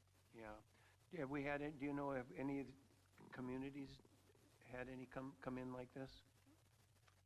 Mr. In- Chair, Commissioner Persky, there's been a couple issued Yeah, that have been not on tribal land. okay. I did ask for copies of those permits from Office of Cannabis Management, and it's a whole process to get copies of permits from the state, so Yeah. I didn't get them yet. Yeah, and we put the interim use permit at 20 years. Okay, now I can understand not having it at 2 years or 3 years, because, I mean, that's just a significant investment, you know, to this. Why do you know, was 20 years a standard that was set? Why are we grabbing 20 years? Do we have an answer to Mr. that? Chair, Commissioner Persky, that was what the applicant requested. So we have the applicant request a certain number of years. Okay. And that's what they And put. my point would be, I'm just curious why 20 years? 20 years is a number, and it's a long time for a business, but it is an interim use permit. So if there would be problems with it, or things that would not necessarily want to renew it for, okay, those would come up after the first permit. Vacation home rentals, I think we're at 2 years, and then after 2 years or something, we go to 5 and 10 years or something like that. Is 20 years somewhat arbitrary? But again, I said, you know, we need the amount of time in which you got to get at least a return back from your investment. And interim use permits are always renewable. So I don't know, we're said, if by giving you this first application, we're putting a bar out there at 20 years, and is that arbitrary just because that's what you're asking for? And I'll bring that back to the board to make, you know, an evaluation of where we might be with that. I don't know if 20 years is the right number.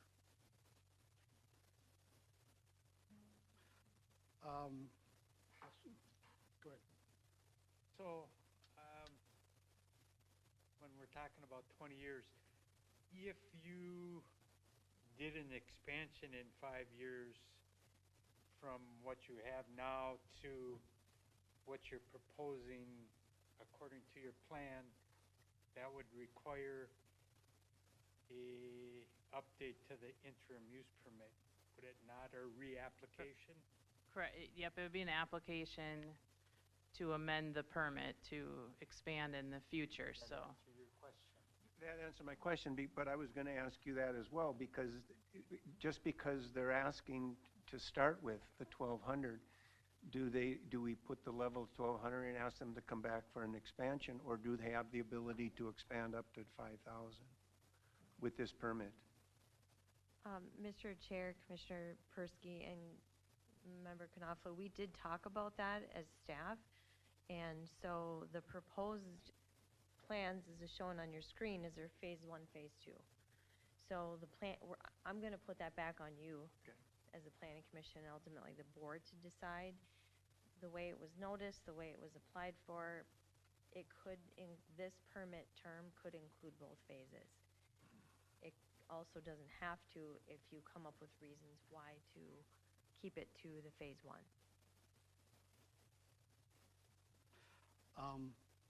So there's a lot of supporting documentation with that you submitted. There's a lot of stuff there. Wow. Where are you getting electricity from? Yes, there's a lot of information, and I agree. Stearns Electric is our utility at that site, where Foxfire Court, I believe, actually not quite down to Foxfire Court XL, Energy comes up from Highway 23 from the west, but Stearns Electric comes from Highway 23 from the east.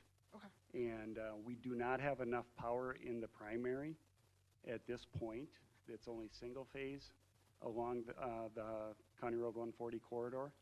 And they're currently in the engineering phase and estimating phase about bringing three-phase from the Molitor farm on the east side of Highway or 140 to our site. So they're currently in that phase of engineering that plan. So do you have to wait for that to happen before you can begin, or? I have to make sure that, yeah, that the costs aren't exorbitant and prohibitive to us starting this process, yes. But I've been assured that they can do it, and if we don't wait too long, they can do it before the end of before winter sets in. But yes, we would need three-phase power, and currently we do not have that. Other questions from the committee?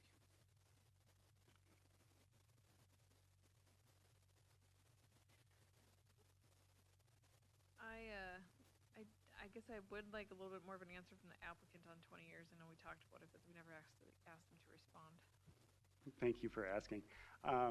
You know, that was one of the things that I had spoken with Angie and staff about is I wasn't sure what was normal, and I understand that we're not normal. This is, you know, this is not charted territory. So staff did mention that some of the solar farms that are in the area, some are 20, 25 years, and I guess to give a reason why I came up with 20 was because this is a considerable financial outlay that is going to take a number of years to pay back. And if it would be a shorter term, then there's no guarantee that you're going to get that payback back, and then that would not be a viable plan. So that's why I'm asking for 20. And, you know, obviously the state of Minnesota has their teeth into this, that if we don't abide by the parameters of our license, then our license goes away. And if our license goes away, so does the IOU, so does the permit. So I think there's some safeguards there. Other comments, questions from the board? Hearing none, I entertain a motion to close the public hearing. I'll make a motion. Motion, second, all in favor? Aye. Hearing's closed. Further discussion, so a couple items that we talked about. The length of the IUP, 20 years or less, and potential discussion on hours of operation. Mr. Chair, and I also have phase 1, phase 2. Phase 1, phase 2, yep. So I guess I don't necessarily see an issue with the 20 years, but I do want it just to be for phase 1 and the applicant to come back for phase 2. Okay. Any discussion on phase 1? Tara, then if I understand that, so then they would be at the 1,200.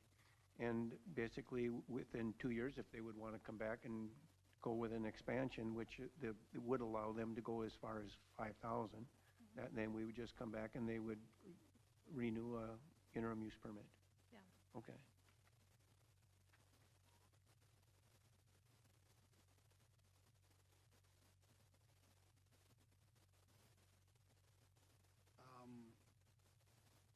Anyone have any thoughts on hours of operation? Hours of operation, I would limit to deliveries and pickups from 8 to 5. Otherwise, it's a 24-hour operation for employees going to of the facility. Yeah, I would agree with that. All right, so,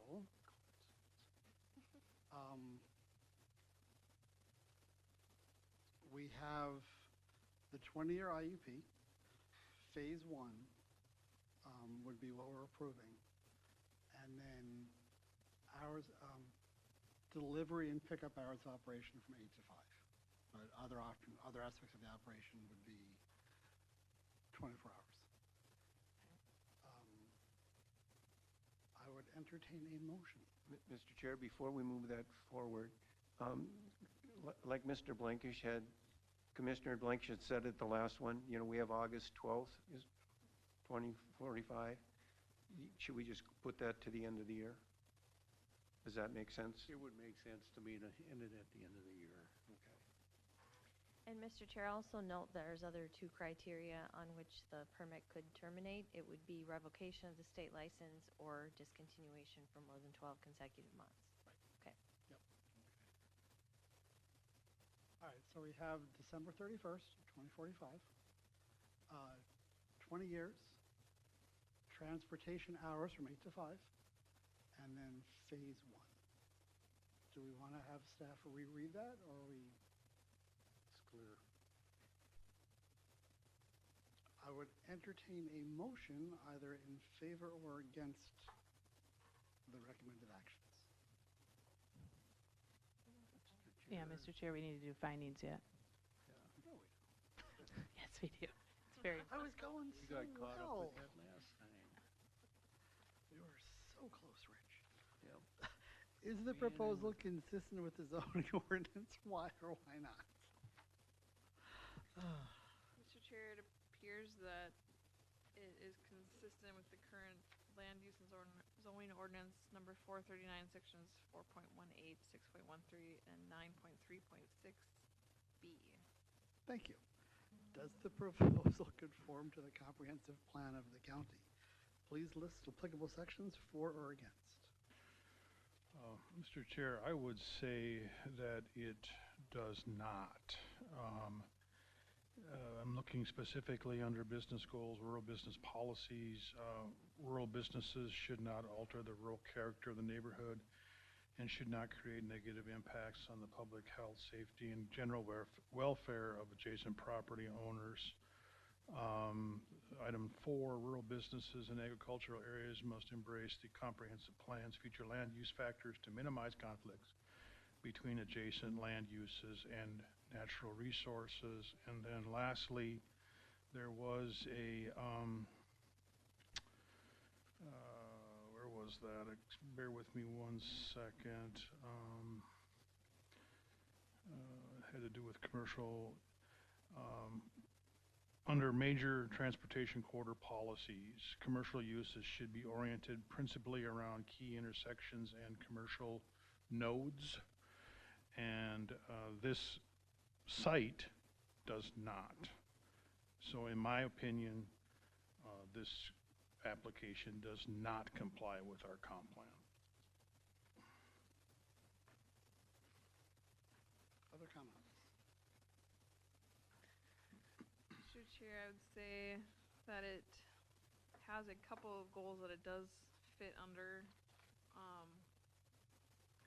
One of them would be the agricultural goals, crop and product diversification policies to encourage the diversification of crops and products to enhance Stearns County's regional agricultural presence.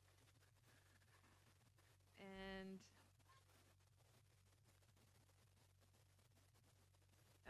business goals, number 1, increase the county's regional prosperity by being globally competitive in a business-friendly region. Thank you, Tara. Is the proposal compatible with the existing neighborhood? Why or why not?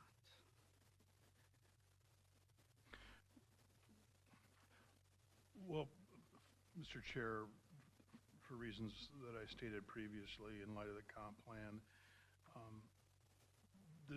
the specific location to me doesn't seem appropriate for this type of a commercial operation.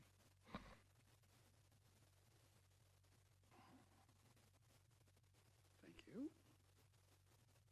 Mr. Chair, I would say that it is compatible with the comprehensive plan. It is zoned A40. Even though there is R1 zoning close, most of the property is located in an A40 zoning district. Thanks, Dave. How has the applicant demonstrated that standards and criteria stated in the ordinance will be satisfied?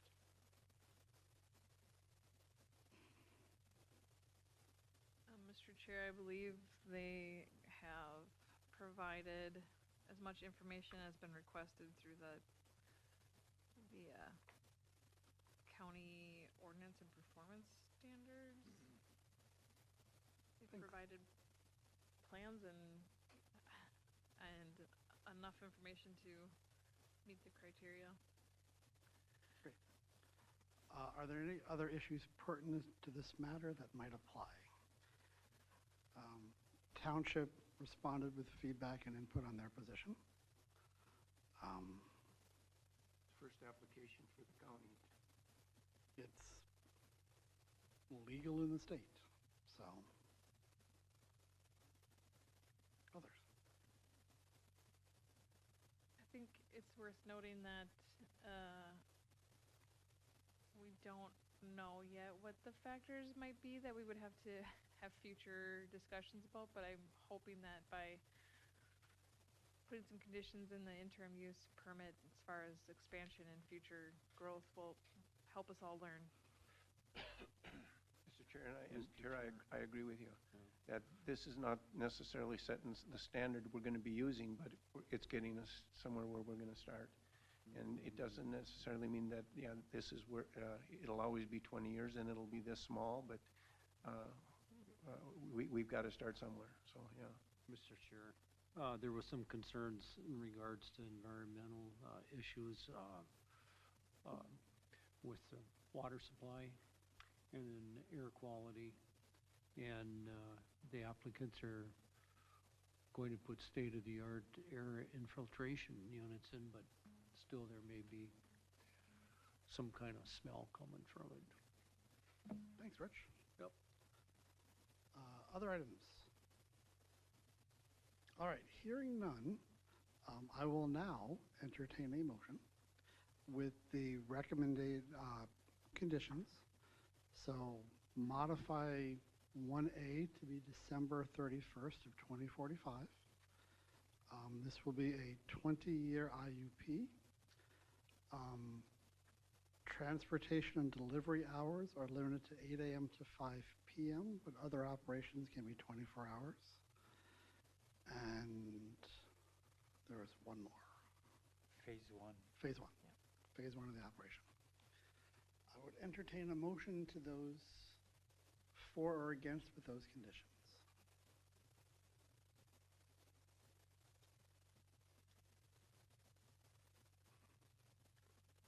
Mr. Chair, I'll make a motion to grant the interim use permit with those recommended conditions 1 through 8.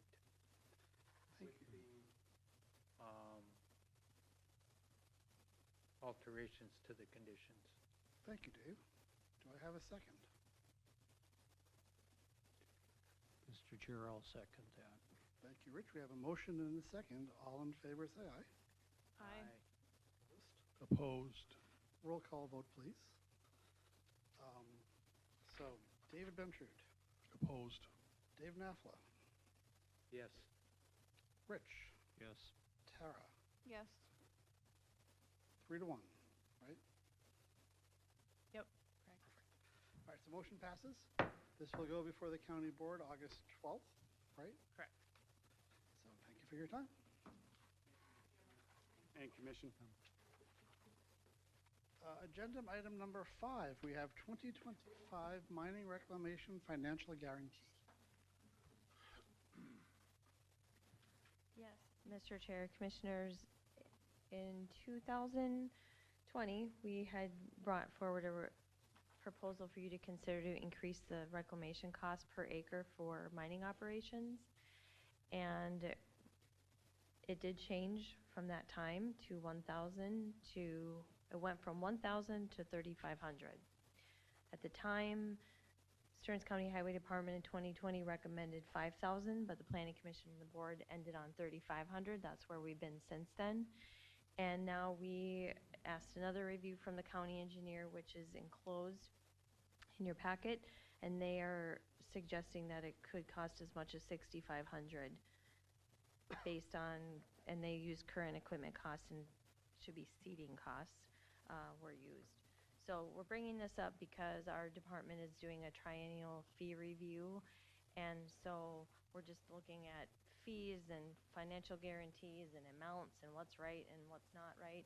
And so it would start with the Planning Commission for you to all have a conversation about it. If you don't want to decide tonight, you don't have to. We can, you know, I can answer any questions, or if you have more questions, I can get more answers, and we can talk about it next month.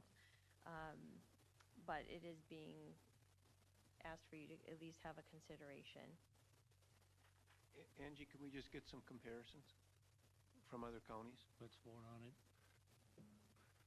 What's that? Let's vote on this. What? Let's move it. Well, I thought, would you want a recommendation? No? Mr. Chair, so the Planning Commission will give a recommendation to the county board on how to do this moving forward. Yeah. But you're going to bring the information back to us, or do you want it to move it tonight? That would be up to you to decide if you have enough information.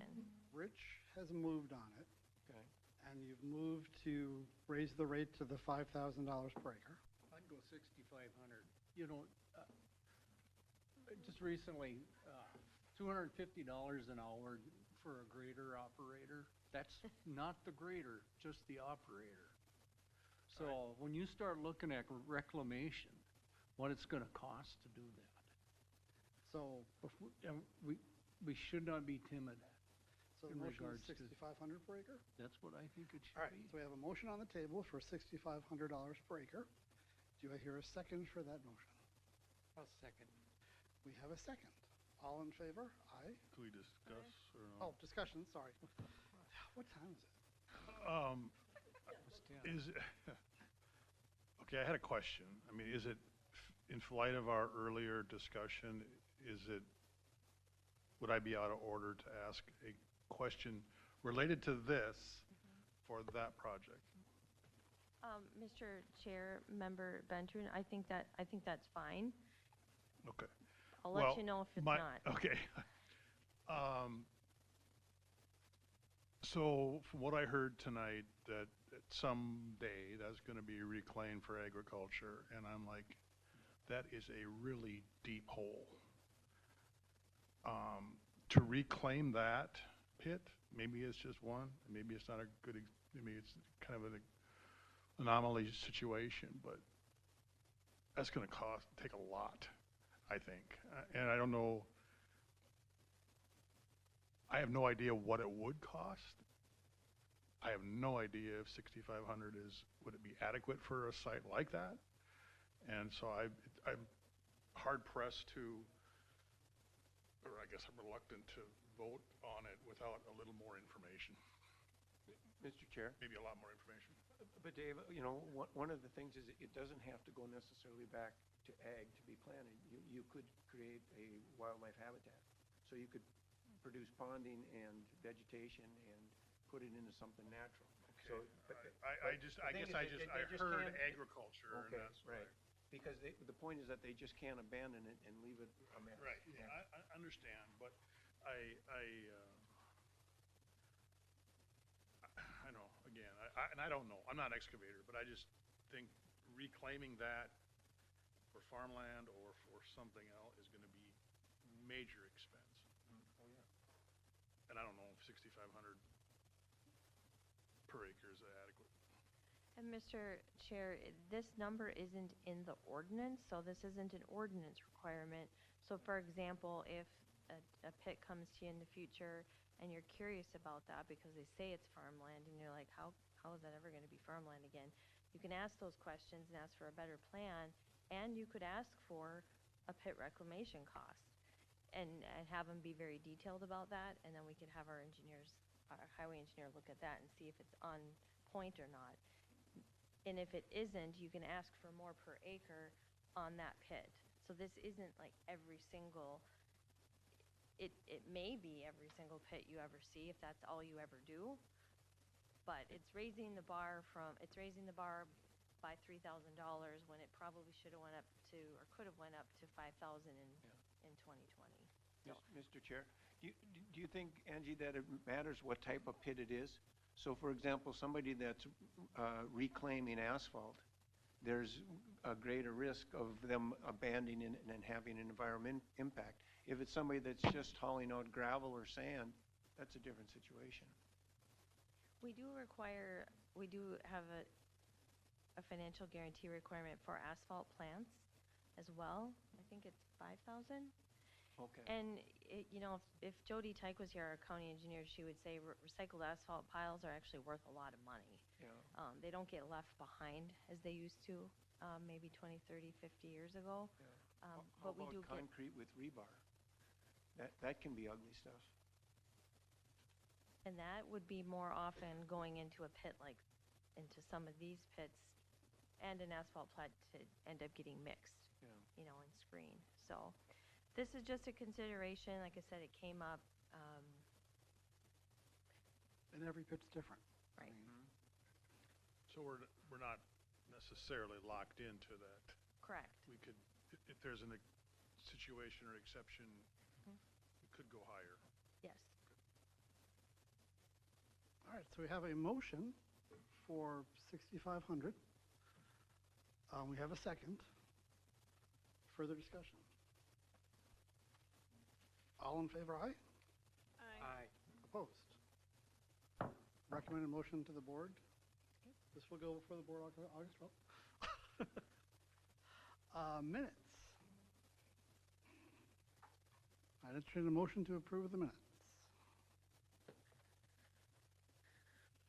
I'll make the motion. We have a motion and a second at the same time. All in favor? Aye. Opposed?